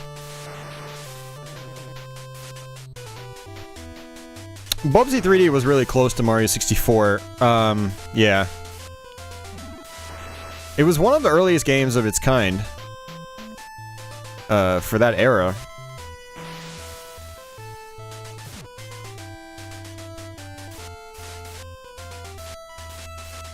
Yeah, Master System's got some rough stuff on it, Venom. I mean, it's got a lot of really good stuff, too, but when it gets rough on Master System, man, it gets real rough.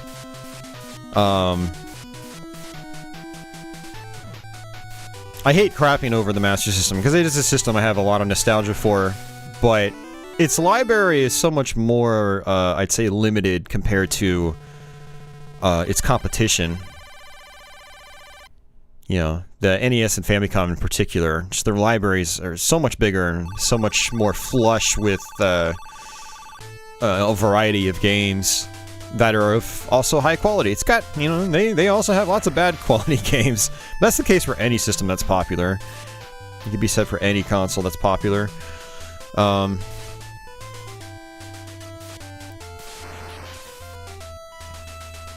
Yeah, we get into this topic occasionally. When I stream Master System, I get a lot of Master System fanboys that come out of the woodwork. And it's like, listen, I get it. I like being passionate about the system. I'm passionate about it too. I like the Master System a lot. You know, I've had multiples over the years and big libraries. but it's you get the weird people that come on. They're like, it's so much better than NES, and I'm like, you even played NES? I'm guessing not, because you know, fanboy, right? Willful ignorance.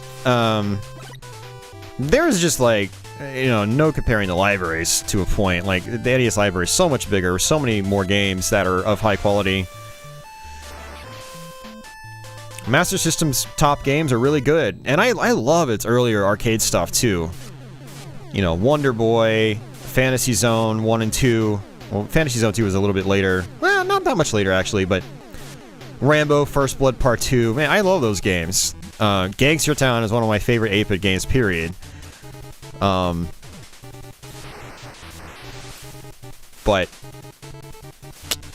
yeah, when those fanboys come out, man, oh, it's so hard to deal with them. I totally get it. If you're like, you prefer the Master System, that's fine. You know, everyone's got their preferences, but to just ignore the competition because you got some grudge that has been lasting for 35 years, like, you got issues. You got issues you should probably get worked out. I don't pity you, because, I mean, I play both systems. You're trying to like it. You keep playing Power Strike 2 on it. Well, Venom, what I would suggest is definitely try to just play some of its best games. Power Strike 2 is a cool one. Power Strike 1 is awesome. That's the first to last. Do its arcade ports. Not like Golden Axe and Altered Beast, but stuff like Wonder Boy. Or it's just arcade style games, like Rambo First Blood Part 2. I don't think that was an arcade game, but it's a really solid, you know, top-down shooter. You know, do stuff like that. Fantasy Zone 1 and 2 are excellent games. Those are so much fun to play. Woo, I died. And, yeah, get into stuff like that, man. Quartet is really fun. I really feel like those earlier games in particular, they kind of, they were better suited to the Master System hardware. You know, nice chunky sprites that are colorful and, you know, cartoony looking. When Master System games tried doing like a more realistic look later on, it just couldn't really do it and have like nice smooth playing games, you know. You know, it definitely excelled at the more chunky, cartoony looking sprites. And I really feel like those games that do that kind of look hold up the best on the system.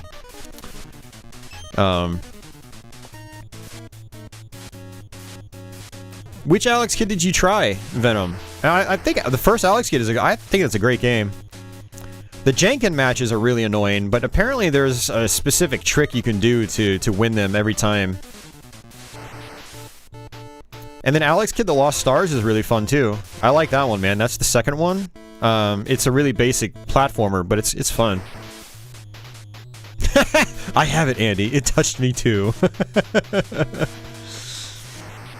Console Wars PTSD, yeah.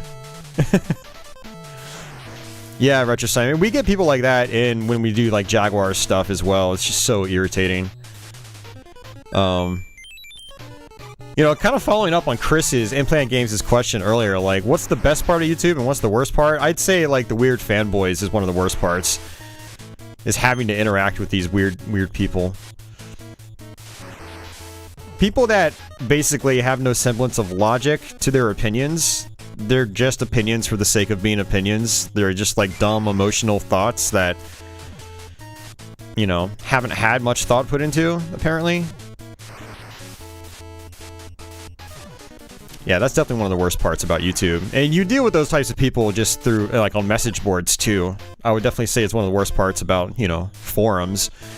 But it's also really bad at places like YouTube.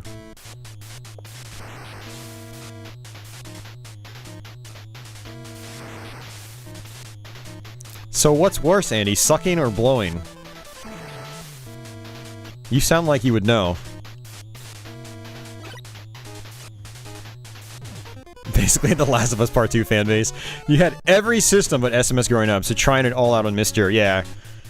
See, I did have access to Master System growing up. I didn't own one until the mid-90s, where, you know, I had bought one from one of my neighbors. They were doing a yard sale.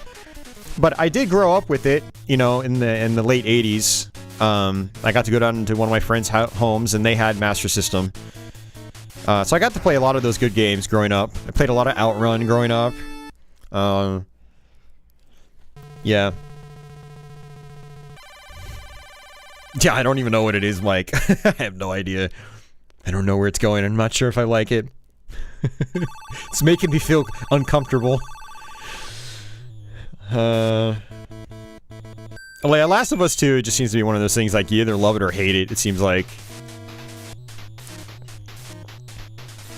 I actually watched The Last of Us gameplay, and it doesn't look that appealing to me. I don't know. Maybe it's just, maybe I'm getting too old. The way you, like, bash the crap out of people's faces and whatnot, it feels almost too visceral for me. I'm like, do I really want to play something like this? I don't know. I actually do have the first Last of Us on PS3. I picked it up for a whopping $1, brand new, at Walmart last year. Yeah, maybe I should do a blind stream of that. That could be interesting.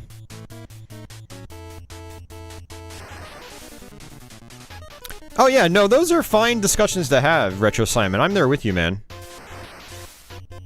You can talk and compare consoles all day long, but when you start getting into, like, you know, I will never touch the NES because the Master System is so much better, or vice versa. I have only played the NES because the Master System's terrible. Like, you know, both of those outlooks just reeks of ignorance, in my opinion.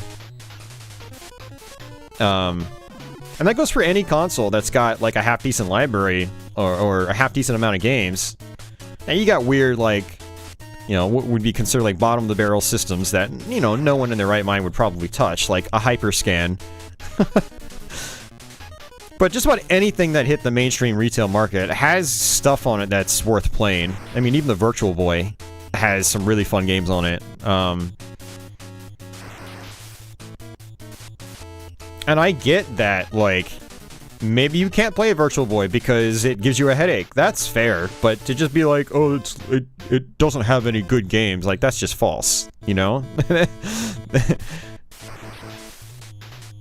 You know, I don't see how you could look at something like Super Punch-Out on Super Nintendo, say it's a great game, and look at Teller Boxer and say it's a bad game. If anything, I think Teller Boxer might even be better than Super Punch-Out. So, like I said, you know, opinions without reasonable logic just, gets under my skin. Oh, I forgot there were Soul Caliburs on PSP. How many were there on PSP? Was it just that one? Or were there more?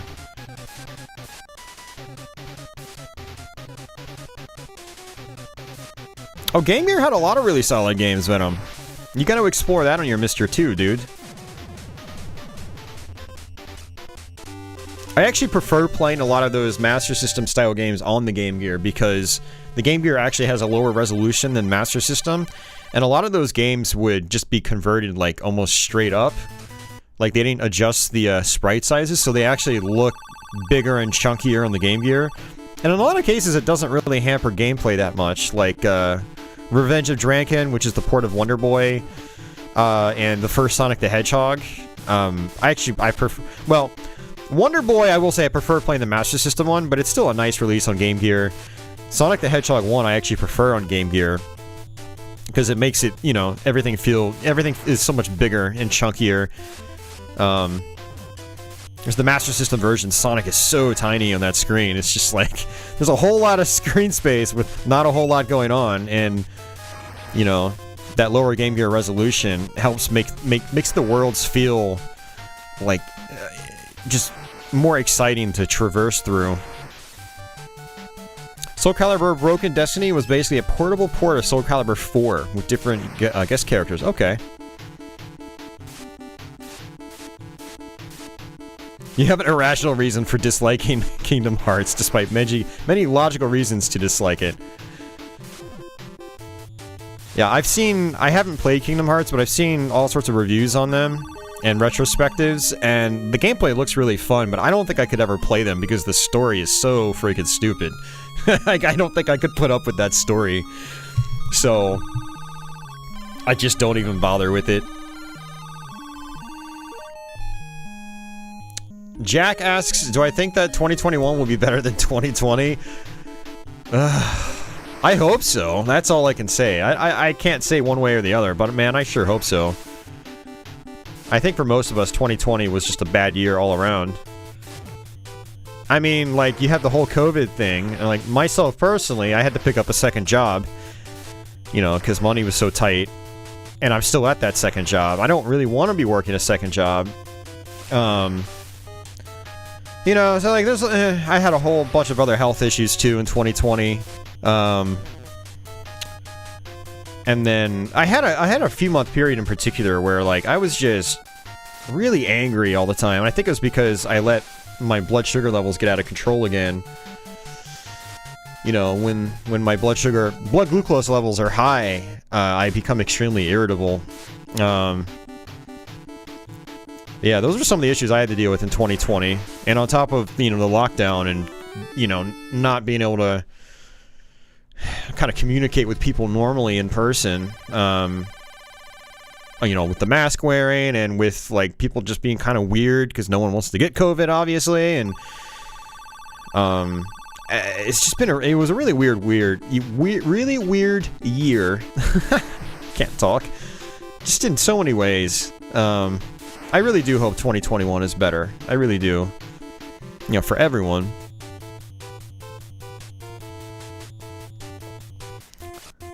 Didn't have the Capitol compromised. Yeah, that happened in 2021, right? That's definitely a topic we don't need to get on about. But holy crap. That's all I'll say about that. Holy crap.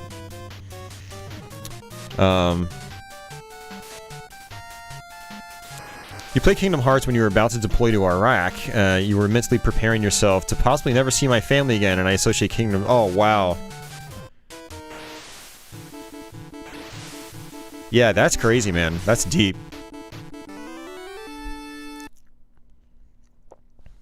Oh, I just realized my mouse cursor was in the chat. That was probably triggering someone's OCD out there. What time is it? I'm almost tempted to order pizza.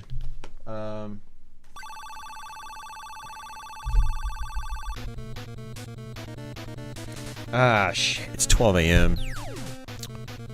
It's probably too late to order pizza. I could go to Taco Bell later, though. I'm having a hangover day, so I'm just eating junk food. Yeah, on this level, this is like a maze. You have to go into the door that has a skeleton appear in front of it. Gameplay and takeout. Yeah, except it's midnight, so I can't take anything out. Although Taco... Actually, no! Oh, crap, I forgot. Taco Bell's been closing early. I think they close at midnight now. Well, I can't even do that.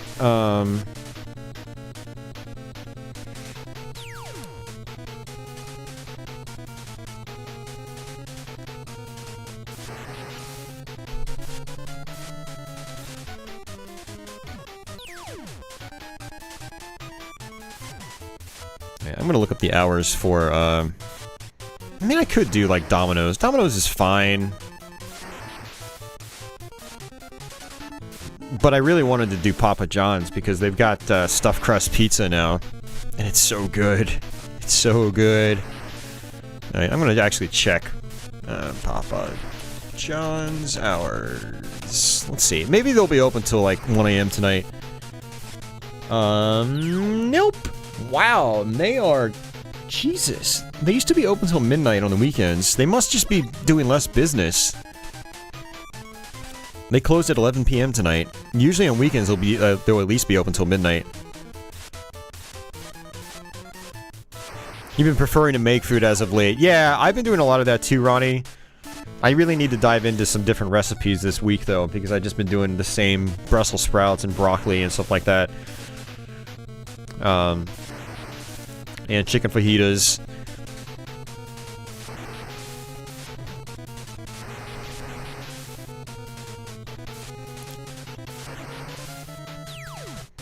Yeah, the fragmented nature of the lore across so many platforms. Yeah. Yeah, that was one of the big takeaways when I watched some retrospectives on the series.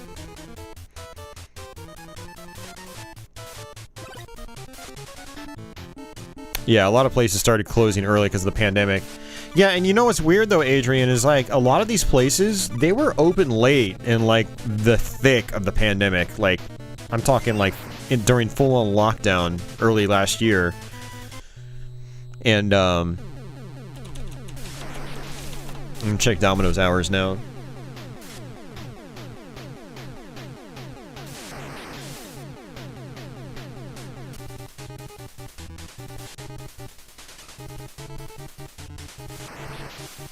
What the hell? Domino's is closing at midnight as well? Are you serious? Oh no, it says they're open till 1 a.m. Okay,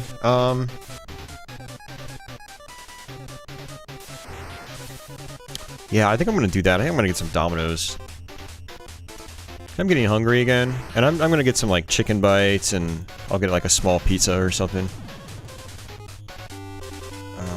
Let's do that. It's a dumb meme thing. Oh, yeah, it's basically screeching. Domino's has stuffed crust too, at least in the UK. I don't think we have that over here. I'm gonna check though. I'm gonna log in to Domino's. Man, I'm really liking this new keyboard, by the way. I ran into a situation last night that is required me to get a new keyboard. So I bought I went all out and bought a Razer Black Widow.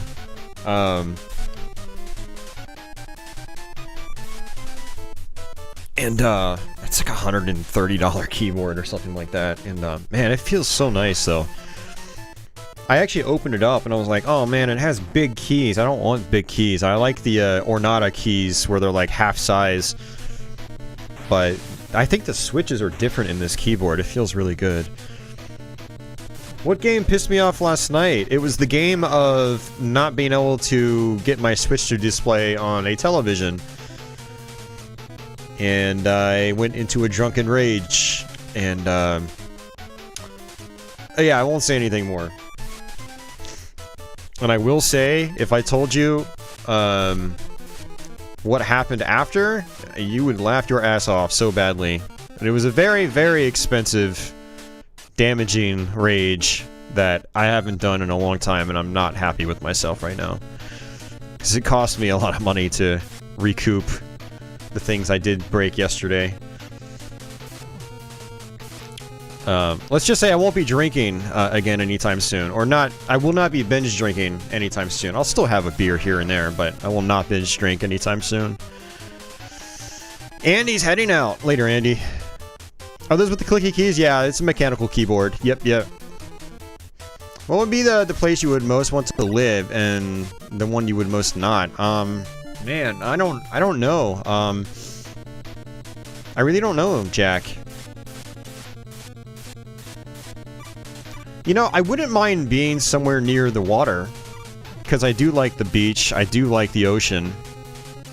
But I also hate humidity, and I don't like super hot weather, so like, Florida seems like it could be appealing, but, you know, because I could be near a beach, but it also gets really hot. I don't know. I try not to drink and drive, pancreatitis. I might binge drink really hard, but I don't drink and drive, at least. Did I take a hammer to anything like Zool 2? Well, let's just say, Andy, my keyboard was the hammer. And,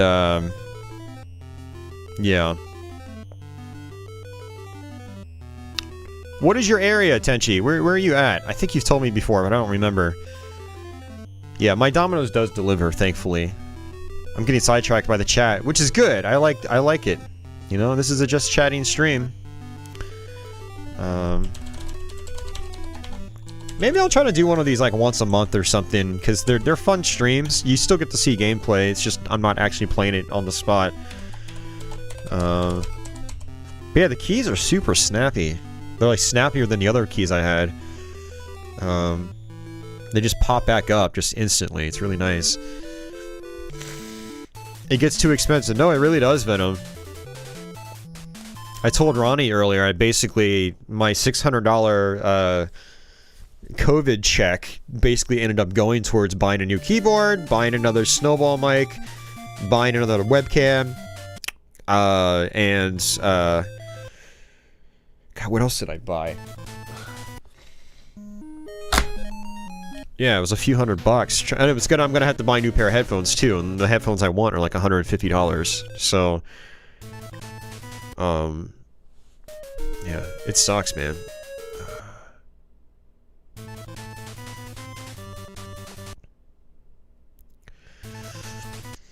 Yeah, I don't mind the hangover, Adrian, honestly. And it's just gonna sound weird to some people, but man, like when I have a hangover and I've taken some ibuprofen or something, oh, I've got a free pizza available. I'm usually at like most at peace on that day. I'm not thinking about stuff. My mind isn't racing like it always is. And that's one reason why like people drink. It's to, you know, just let all that stress like you've built up over the week like just roll off your shoulders, right? But sometimes if something goes wrong during like a binge drink session though, especially if you're like you're lonely, and you're not, you know, you're not hanging out with people, you know, that the drunkenness, or I should say the it's just the whole, I mean, it's not a trip because we're not talking psychedelics here, but you know, your whole drunk thing just can go downhill very quickly and you can just snap, literally. I mean, that's, yeah, probably being around alcoholics is not fun because it's just, you know, they can get violent, and it's not necessarily that like I'm a violent person, it's just that, you know, if I drink like that and something's not going right, I'll get really angry, then it'll just snowball super fast. And I'll just get angry at everything. Like, I gotta stop talking about this, it's embarrassing, so I'm not gonna go there. It does heighten your emotions, it does. Both the good and bad ones. I mean, that's why alcohol is very easy to get hooked to, because it's, when you have a good drunk, it's super fun. It's like some of the most fun you'll ever have, you know? But when you have a bad one, it's some of the worst fun you'll ever have.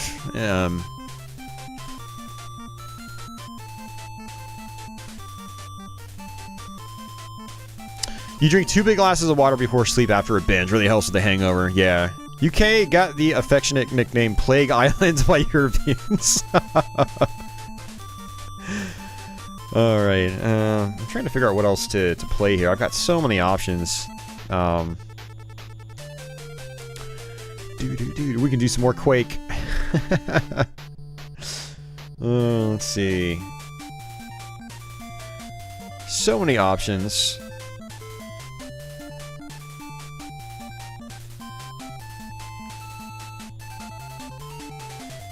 Yeah, speaking of which, we'll do some Mega Turrican.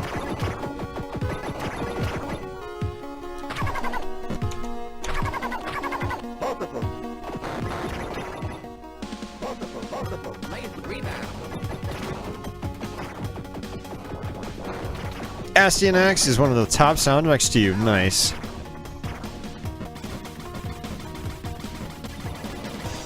Can make you make a lot of poor decisions. Absolutely. Oh, absolutely, man.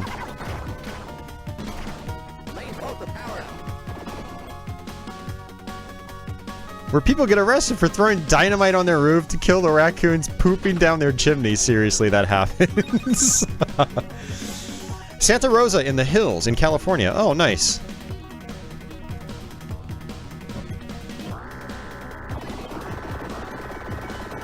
Pizza Hut. I was a Pizza Hut guy growing up.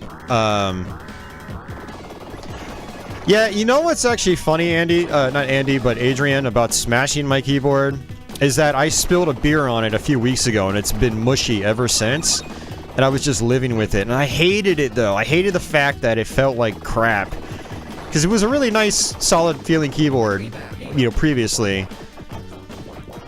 And it was the same thing with my webcam. My webcam broke off its hinge. There was no way to fix it, so it was always, you know, troublesome trying to, you know, go to my webcam views on YouTube and Twitch and whatnot.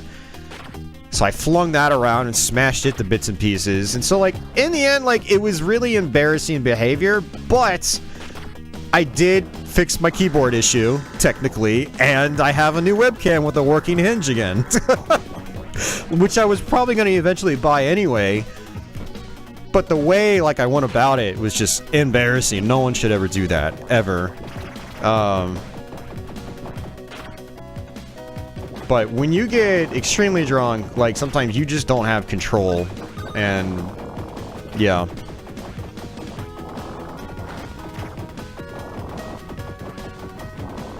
I'd probably just set traps or something, yeah.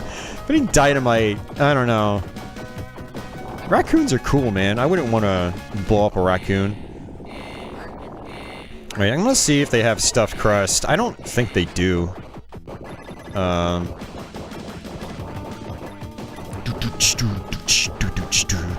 love the soundtrack in this game. There's some late game tunes that are just more like ambient, which aren't that appealing to me, but a lot of the early game music is fantastic. It's one of the reasons I got sucked into this game back in the day. I played this game a lot in the mid to late 90s before, like, it became like a hidden gem cult classic for the Mega Drive. Back when you could buy it for $10. Yeah, so it felt good discovering this game back then because it was a lot of fun. Pretty straightforward. Not a lot of, like, mandatory exploration. It's pretty streamlined compared to the earlier Turricans.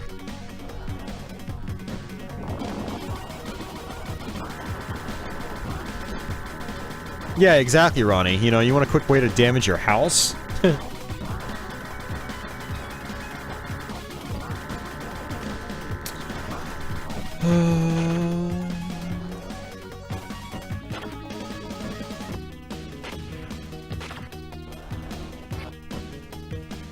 Oh, they got the cheeseburger pizza. Oh, fuck. I think I'm gonna do that.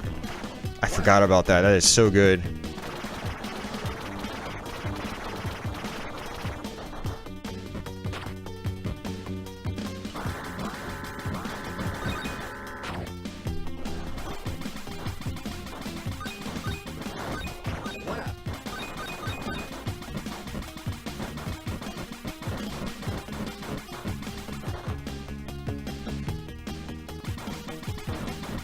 I wonder if I should probably do it as a thin crust. Man. No, I gotta do hand toss. We gotta go all out.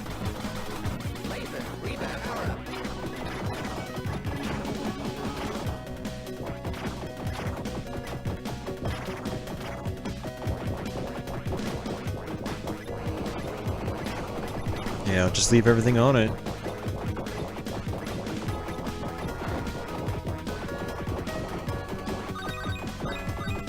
You busted out the Perter. Ooh, nice.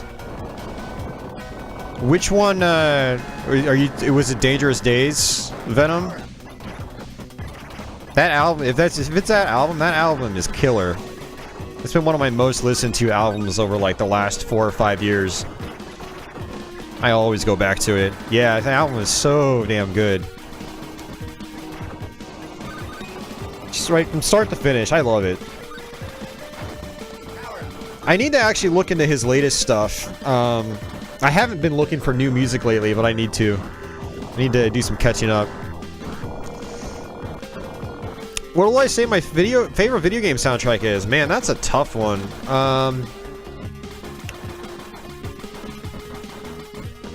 You have to let me dwell in that one for a little bit, Game Eagle. I have a lot of soundtracks I love. Yeah, Mike, Xenoblade Chronicles OST, that's up there for me. Yeah, that's one of my favorites for sure.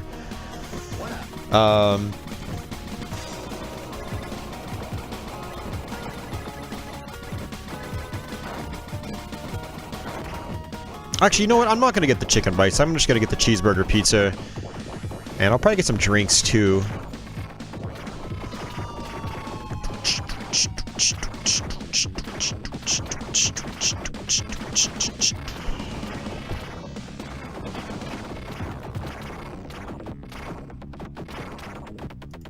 Yeah, I'm just gonna do that.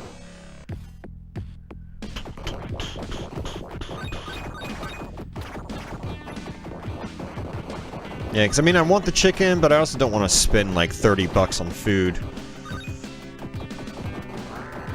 Yeah, so hold on. I'll definitely get back to that question. I just want to finish ordering my pizza.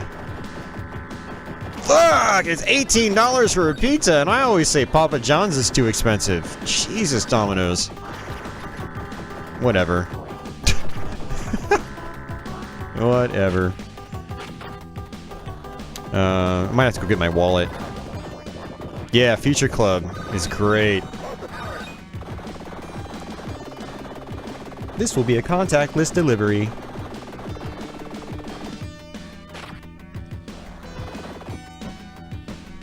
Alright, I gotta punch in my information. I'll be right back. Yeah, Mega Man 2 is definitely one up there. For that era of gaming in particular, I love that soundtrack.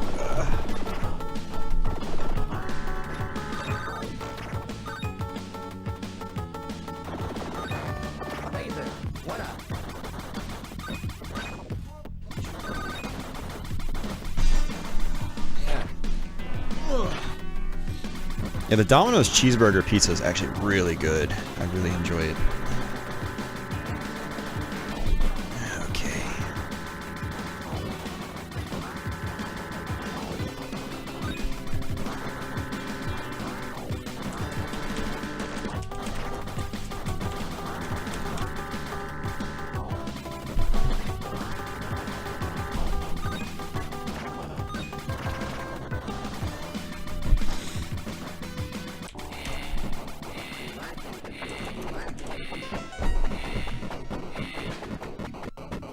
Yeah, it's still gonna be a $32 order. God damn it, just for the pizza and a drink and then tip.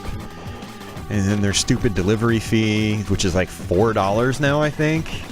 It used to be like $1 or $2, now it's $4.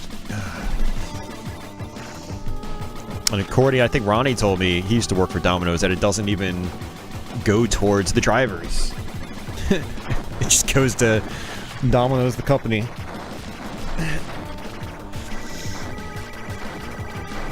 Very disappointing.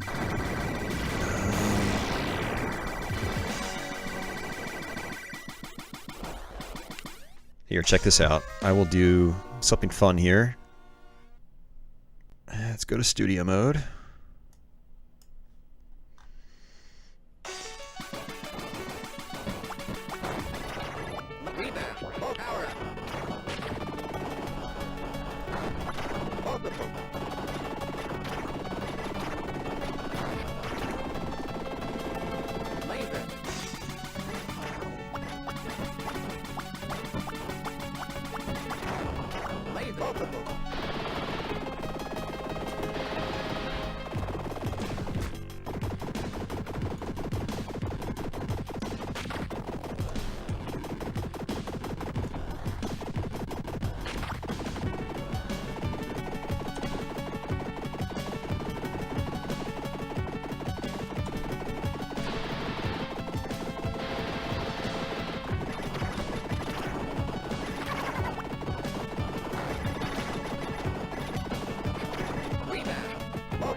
Alright guys, get ready for it.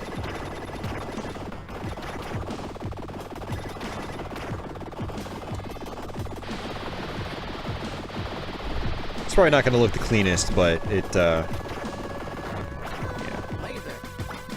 It works at least. Alright, here you go!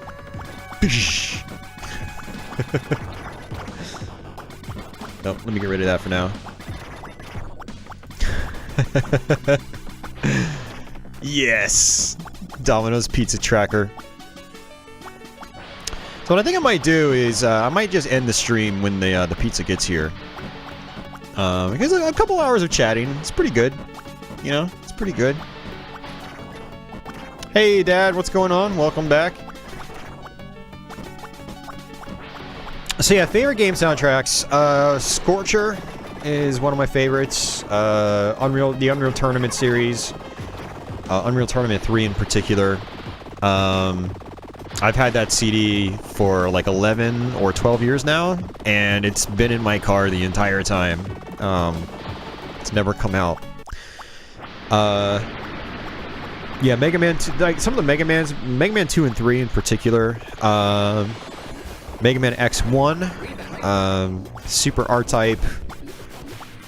Castlevania 4 is definitely a favorite soundtrack, although a lot of tracks in the game I don't listen to on their own. There are a couple I do that I like quite a bit. Oh yeah, I mean like the Castlevania series in general. The original Raiden arcade game, it's got a couple of tracks in there that are some of my favorites. You know, a lot of the earlier stuff by Jesper Kid, you know, like Adventures of Batman and Robin, Subterranea, stuff like that.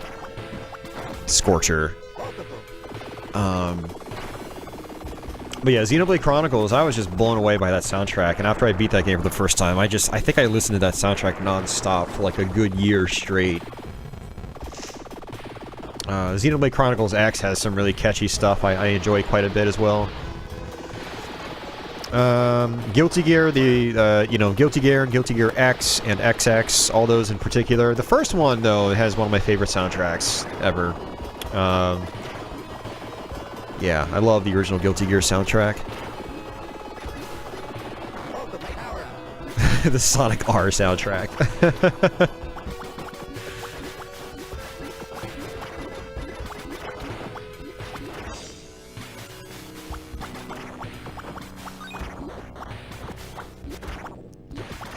You listen to Streets of Rage 2 and 4 a lot as well. Yeah, I'd like to get the Streets of Rage 4 soundtrack. That's got a lot of music that I would listen to outside the game if I had it.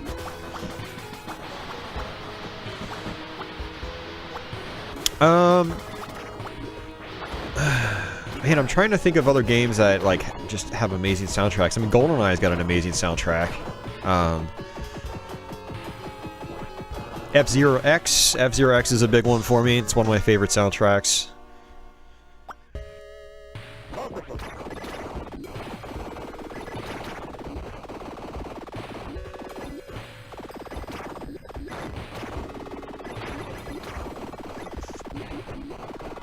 Let's see. The stream started at 10:20. Was it on a whim thing? I was planning to do it. It's a long story, Dad. I basically had to do a lot of cleaning up in my room here and organizing and whatever. So I ended up getting started a lot later than I wanted to. I wanted to start it much earlier. But, you know, it is what it is. But, you know, like a 2-hour-long stream, it's decent enough. I think it's fine. You know, having a chatting stream for like... Actually, it'll probably be about 2.5 hours by the time pizza gets here.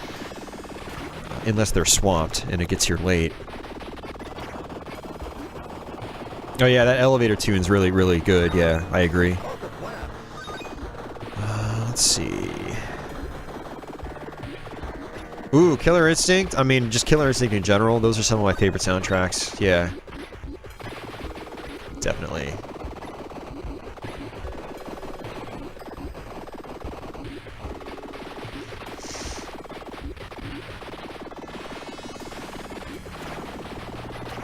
Ooh, Subterranea, Red Zone. Nice, Game Eagle. Hell yeah. Techno organ music.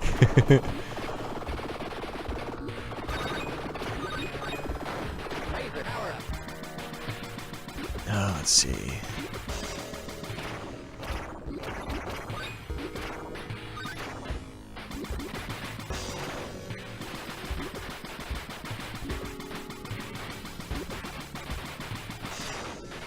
Oh yeah, the Celeste soundtrack was amazing. I think I actually ended up buying the OST on Amazon Music because I like the music so much. Oh, I want to see Tenet. Yeah, I want to see that, definitely. You just heard the Scott Pilgrim game music for the first time today. It changed your life. I never got very far in that game, but I do know that like the main theme on that first level is really catchy. I need to go back and see if I get better at that game. Get farther into it. I have it on 360. Oh yes, yes, Retro Simon. That's one of my favorite recent soundtracks. I bought that. I listened to that like crazy.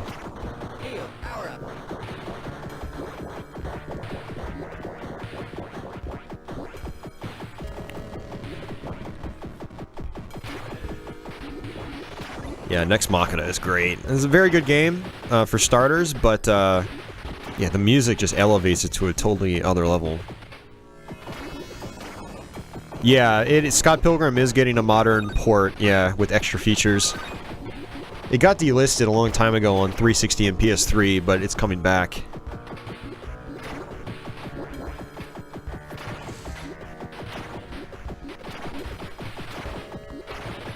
But yeah, that I will not be buying because I've got the original still. I can just play it on 360. So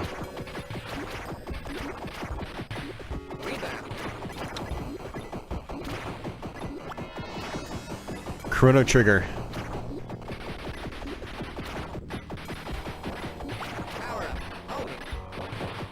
Yeah, I don't know. The Chrono Trigger soundtrack's okay.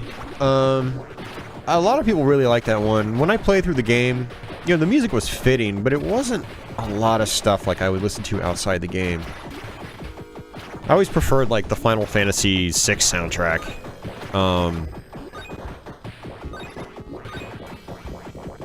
You know, different composers, right? So the Final Fantasy VI soundtrack just has a totally different vibe to it. Totally different instrumentation.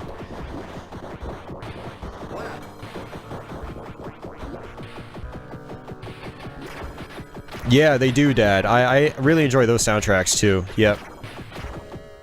We're gonna have to play some of those on stream.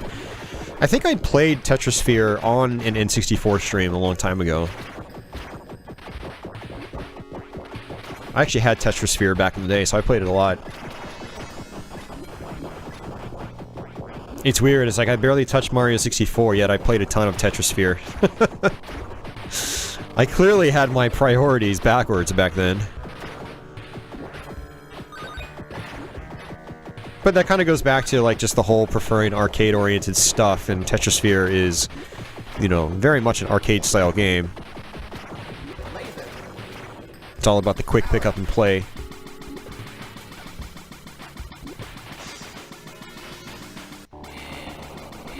I really loved the Inception soundtrack. It's actually one of the few movie soundtracks I actually bought. Uh-oh! What do we have here? What do we have here? Who's this little girl? What's she doing? What's she doing?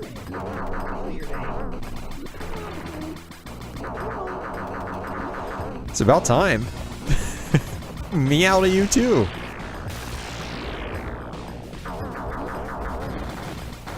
Let's see what she does. Ooh, that was like the most whiny meow I've heard you do in a long time. Come on, come on up. Come on, babe. There you go. And she's clawing it. She's gonna try to jump up. This is what she does. She shows off. Come on, babe. Patchouli. Come here, Patchouli. Come here, Patchouli. Come here. Come here. Come here.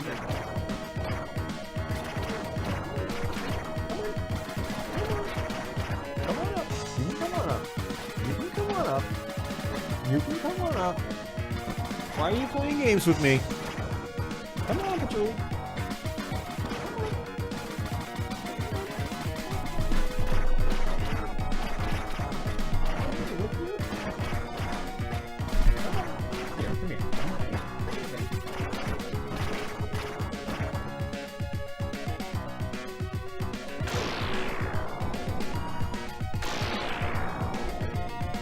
See, that wasn't that hard. It wasn't that hard.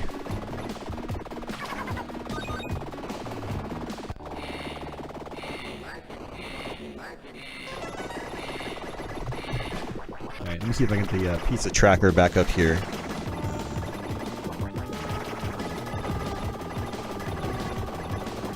Dude, they're going ridiculously slow right now, unless the pizza tracker is just not working right. I might have to update it. I'm gonna refresh the page, actually.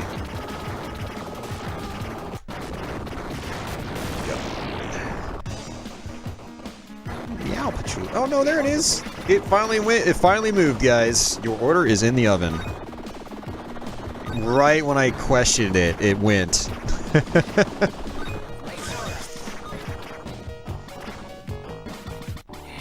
But yeah, I mean, okay, so back to Chrono Trigger. I mean, it does have a good soundtrack. There's some really, you know, iconic tunes in particular, like the ending theme.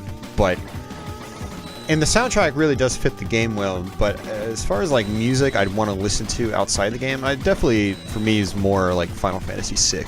I would prefer that. Of course, I'm also kind of biased. I don't have an attachment to Chrono Trigger like a lot of people do. Where are you going? No, stay here. I don't have an attachment to that game that like a lot of people do. You know, I ran through the game once, probably 2013 or something like that. It's been a long time now. And like, I don't regret my playthrough, but I didn't have like the fun I was hoping to have. But I'm also not like what I call an RPG guy. I play through a couple here and there, but it's not a genre that I find that engaging most of the time, which is why I don't play a lot of them. I will try to play some of the ones that have been hyped up, that's exactly why I played Xenoblade Chronicles. It was hyped up like crazy, and that's why I eventually played Chrono Trigger, because it was hyped up like crazy. Xenoblade Chronicles clicked with me in a way that Chrono Trigger did not, though. And I think part of it with Xenoblade is that its gameplay, its core gameplay was just a lot more fun for me. Turn-based combat isn't all that interesting to me. You know, classic JRPG style. I liked it when I was a kid, but that was also when I had, like, infinite amounts of time. And I got sucked into games different than I do now. But Xenoblade has more, like, action-focused gameplay. Yeah, you still have cooldowns and stuff like that, and you know, auto-attacks, but the actual combat felt just so much more engaging, and I just enjoyed playing the game without even taking into consideration, like, the music and the story and all that stuff. I actually went back to it. Patchouli! Patchouli! Where are you going?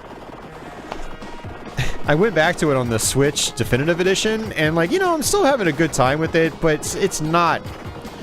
One other thing about RPGs is like, you can't replicate that first playthrough. With an action games become more interesting the more you play them, because you learn the mechanics inside and out, you get better physically, you know, your actual skill improves. I don't really get that so much with RPGs, and so it's all about being just wowed by that first experience, and then my second playthrough is just, it's never the same. You know, you already know the story, you know all the twists and turns, you know all that stuff, and, you know, you also kind of pick up on, just kind of like weak writing. Like Xenoblade Chronicles actually, now that I'm playing through the game my second time, I'm seeing its weak writing. You know, it's very predictable themes and whatnot. But when I first played it, I really enjoyed it. You know, the story, especially later on in the game. There's so many twists and turns in Xenoblade Chronicles, but now I know all the twists and turns, and yeah. But the gameplay is still fun though, which is nice. Yeah.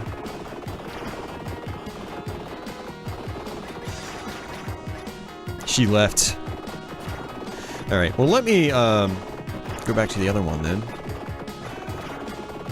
If she comes back, I'll put the camera back on her.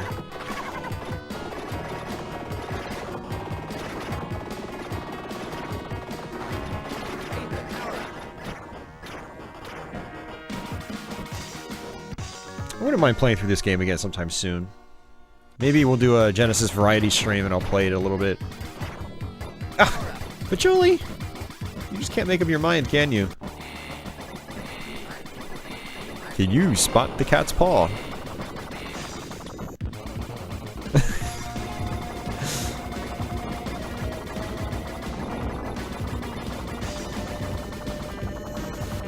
Come on, Julie. Come on, sweetie. Come on up. Come on, Julie.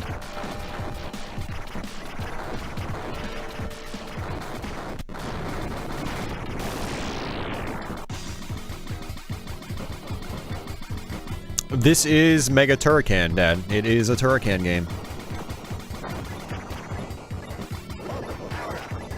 Camo cat. Hey, Patchouli.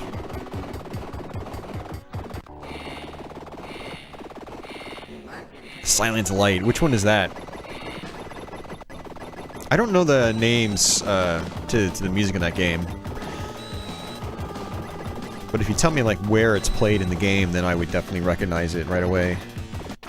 It would pop into my head right away.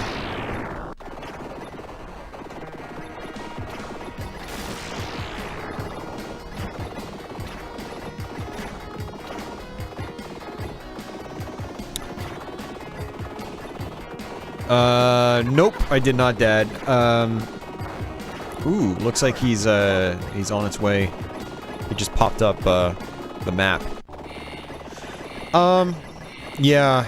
I don't know why Nintendo discontinued the physical versions of that game. I really wish they would do a reprint. You know, I keep looking at all the different Walmarts and Best Buys I go to, just hoping that they'll end up having, like, one left over. But, I mean, I don't know, maybe the game just wasn't selling that well for them? But, I don't know, if it wasn't selling all that well, then why did you release a physical expansion pack for it? It doesn't make any sense to me.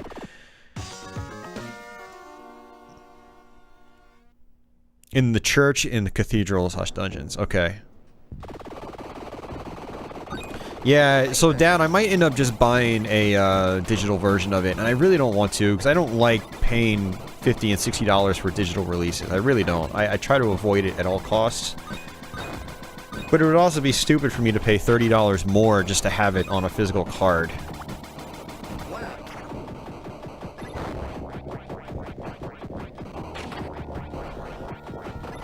Yeah, I really do want to play through Xenoblade Chronicles 2.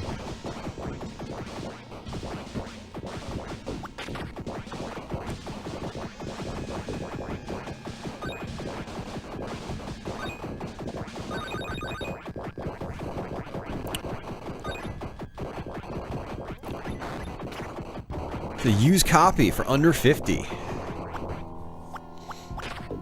I might have to take you up on that offer, Dad. Yeah, I kind of wanted to try Octopath Traveler as well. It looked like it was very visually pleasing.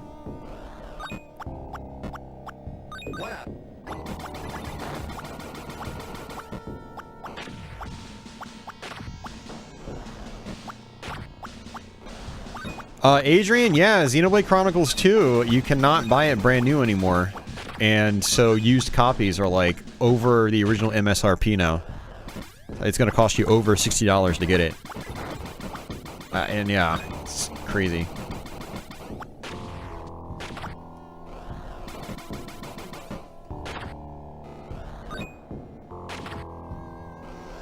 You search the game Quake. Well, I have a lot of Quake videos on my channel, and I streamed Quake just 3 days ago. Yeah, I don't know why it's recommending this stream, but welcome. I actually have I think I have a playlist of all my Quake videos. Let me pull that up. I can link it in chat.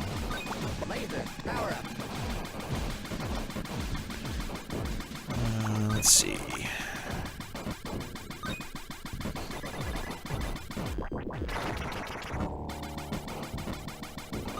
Here.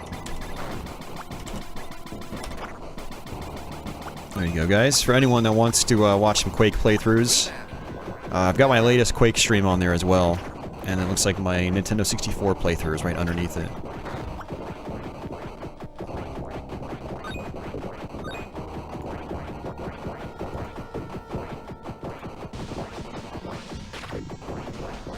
Quality check. Oh, man. Why is your back twitching, Patchouli? Her back does that sometimes. It goes like, pop, pop. She's like Gizmo in Gremlins. She does the same, like, weird pulsing thing. You cutie.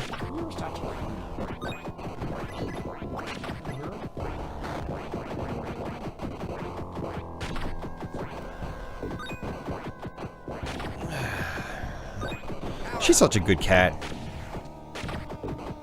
Yeah, you are. What you doing?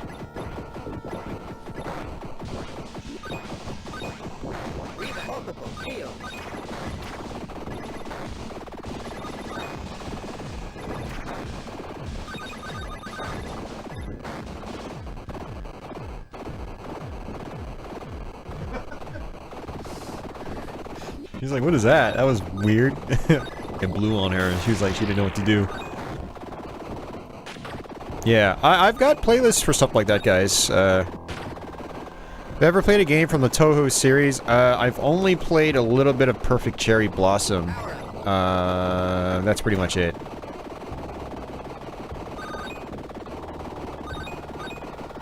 You gave Steam too much money the past couple weeks. Yeah, Venom, I actually kind of regret not taking advantage of the Steam sales. There was a lot of stuff on there I wanted to get.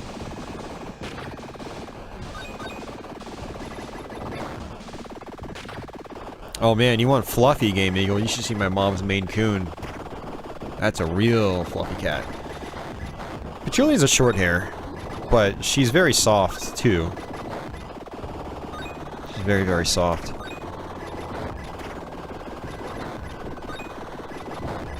Good girl. You missed the latest Quake stream last Wednesday. Too busy partying for your birthday. Ooh, happy birthday.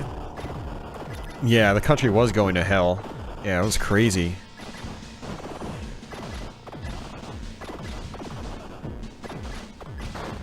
You bought all the Cave games, even though the Cave Core is coming up soon. Well, okay, so the Cave Core is probably not going to run a lot of those games, though, Venom. Like Dodonpachi Resurrection, for instance. Like, the Cave Core is not going to be able to do that. That's a much more current game. I've heard, I think the Cave Core is supposed to maybe be able to do, it might be able to do Death Smiles, and maybe the first Mushihime-sama. But there are a lot of other good features too in those ports that you don't get with the original arcade versions, like extra, like arrange modes, and obviously the leaderboard functionality and stuff like that.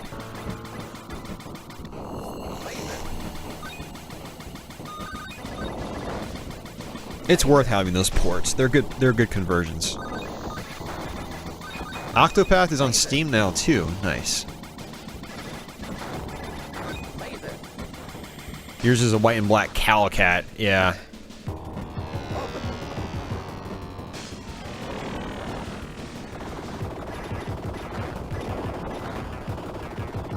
Dodonpachi is up and running. Dodonpachi is not available yet though, right? I did the update all script last week, and I don't have Dodonpachi, so I assume it hasn't been released yet. That's what R-Type does, man. Sounds like R-Type's doing its job.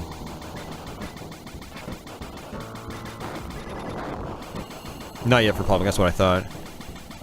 Yeah, I've ever played a Half-Life game. Yeah, I've played both Half-Life 1 and 2. I barely played them, though. And it's funny you mentioned that. I actually started a playthrough of the first Half-Life the other night on Twitch. I got my Windows 98 machine up and running, and yeah, so I'm playing through the game for the first time. And I like it. It's really good so far. I put a couple hours into it.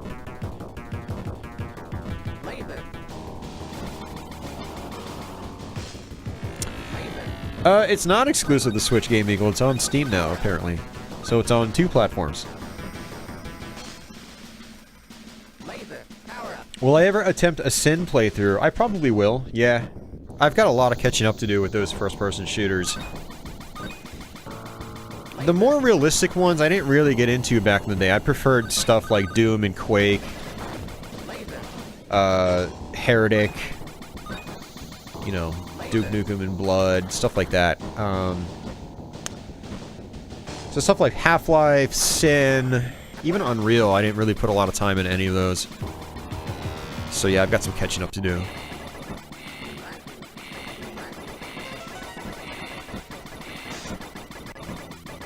Yeah, Half-Life 2 is a nice looking game still, yeah. A big part of that is the physics. The physics were really good when it came out.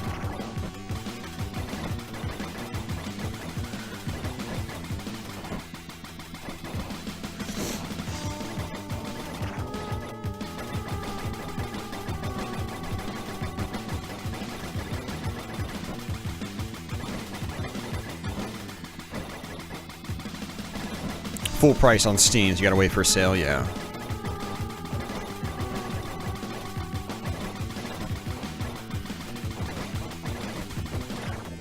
Just a troll, Simon. Don't feed the trolls.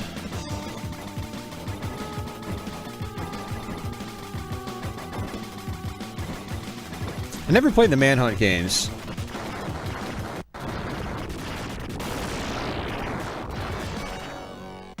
Yeah, I never did.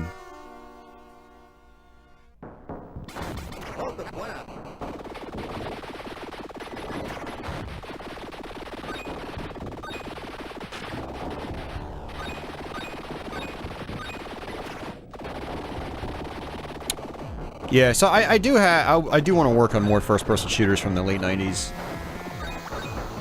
I mean, hell, there are even some early 90s FPS games I want to go back to. Like, I never finished my playthrough of Corridor 7 on Twitch many years ago, so, like, I want to go back, finish it, and then do a YouTube stream.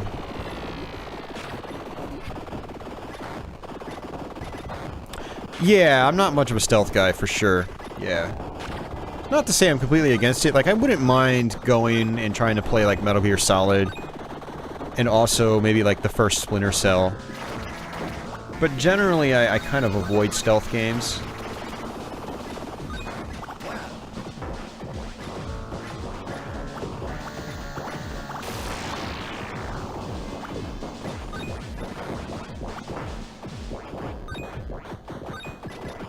Get the Burger King games. Oh, man.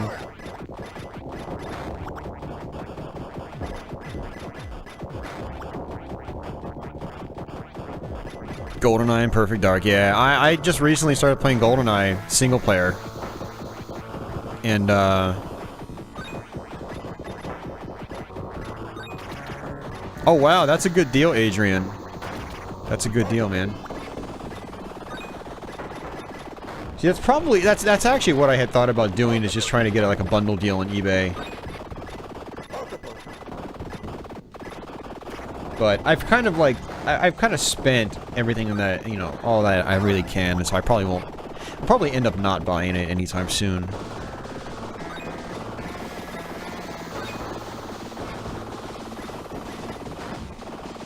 It seems like my pizza might be here.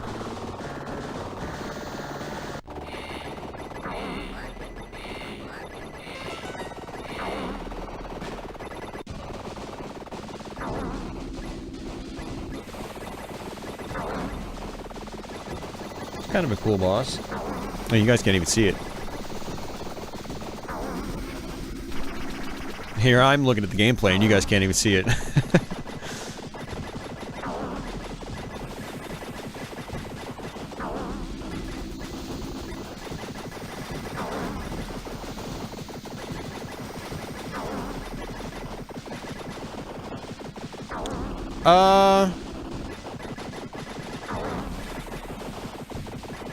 No, Adrian was looking on eBay, Dad. eBay, it's, you know, physical. You didn't like Rhyme. I've always wondered about that one.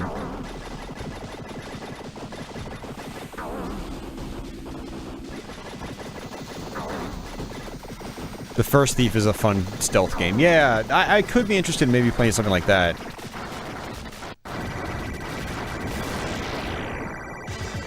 Yeah, a bunch of my PC gamer friends back in the day liked that one a lot.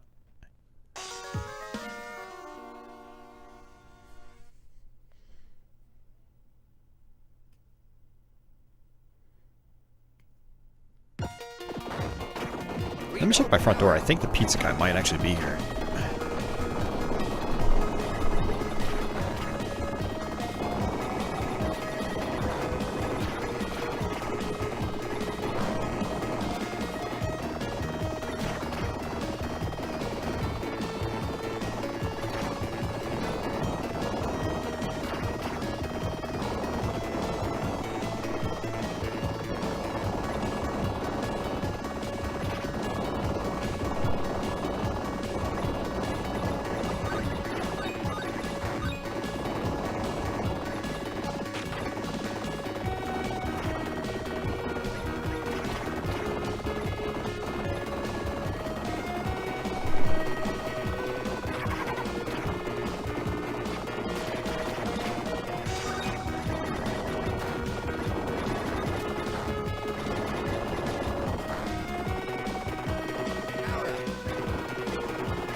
Oh, no, he's not here. That's weird.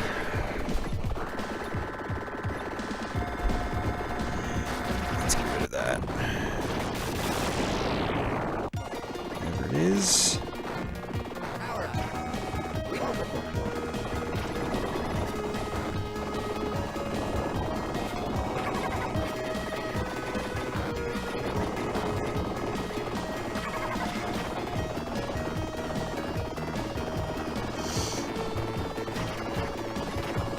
Oh, there he is. Alright, I'll be right back.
Well, pizza's here, guys, so that is, I think it's gonna do it for me.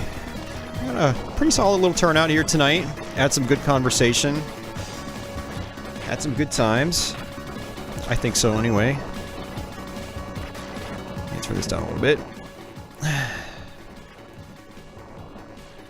But yeah, thanks, guys, for hanging out. I do appreciate it. Hope you guys had fun tonight. And we'll get a little bit of last-minute patchouli before we go. She still doesn't know what to think. She heard the door knock. She's not used to that. She's staring out there at the door. Yeah. So, pizza on camera. Okay. All right. Fair enough.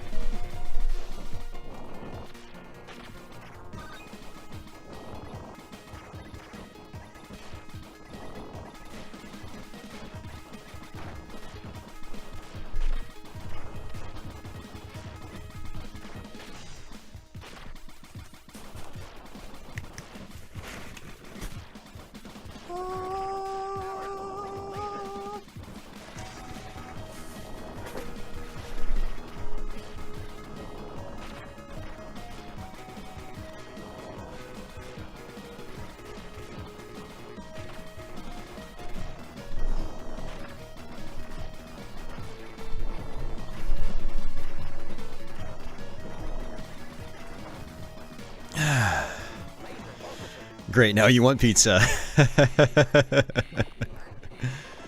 Yeah, it's a good way to end the night and get some good pizza. But alrighty, guys. Oh, my window capture's still going there. Let me delete that. Yeah, thanks for hanging out, guys. I appreciate it. This was a good, just kind of chill kind of stream. Fun idea for a stream. I might try to do these once in a while. Probably not more than once a month. Maybe not even once a month, maybe once every few months, but yeah, these are fun streams. I can definitely focus on chat a lot better, which is cool, so. And you still got some gameplay.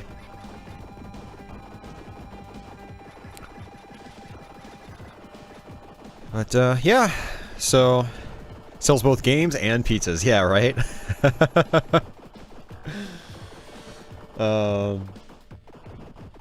Yeah, thanks for hanging out, guys. I appreciate it. Let me do some quick shoutouts here. I know I got a couple of super chats earlier tonight. Actually, I think I just got one. It was Tenchi. So Tenchi3, thank you very much again for your super chat. I really appreciate it. Isn't Patchouli a character from EOSD? I don't know what EOSD is. Patchouli was just her name when I got her. I didn't name her that. But she recognized her name, so I just kept it. And it's a cute name.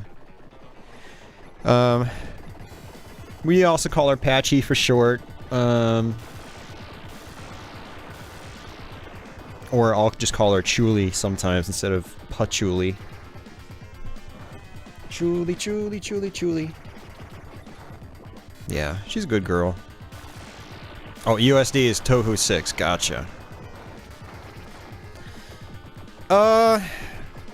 I'd say probably the best way, Dad, is Twitter or Facebook. I've got links to all that stuff in the description boxes. So you can find me there.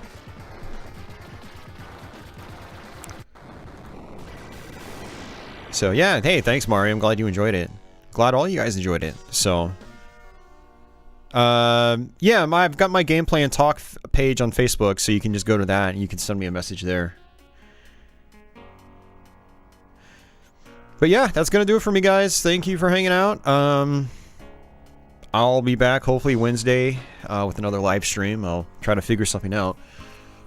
Maybe I'll finally tackle MK Deception. Maybe I won't. I don't know.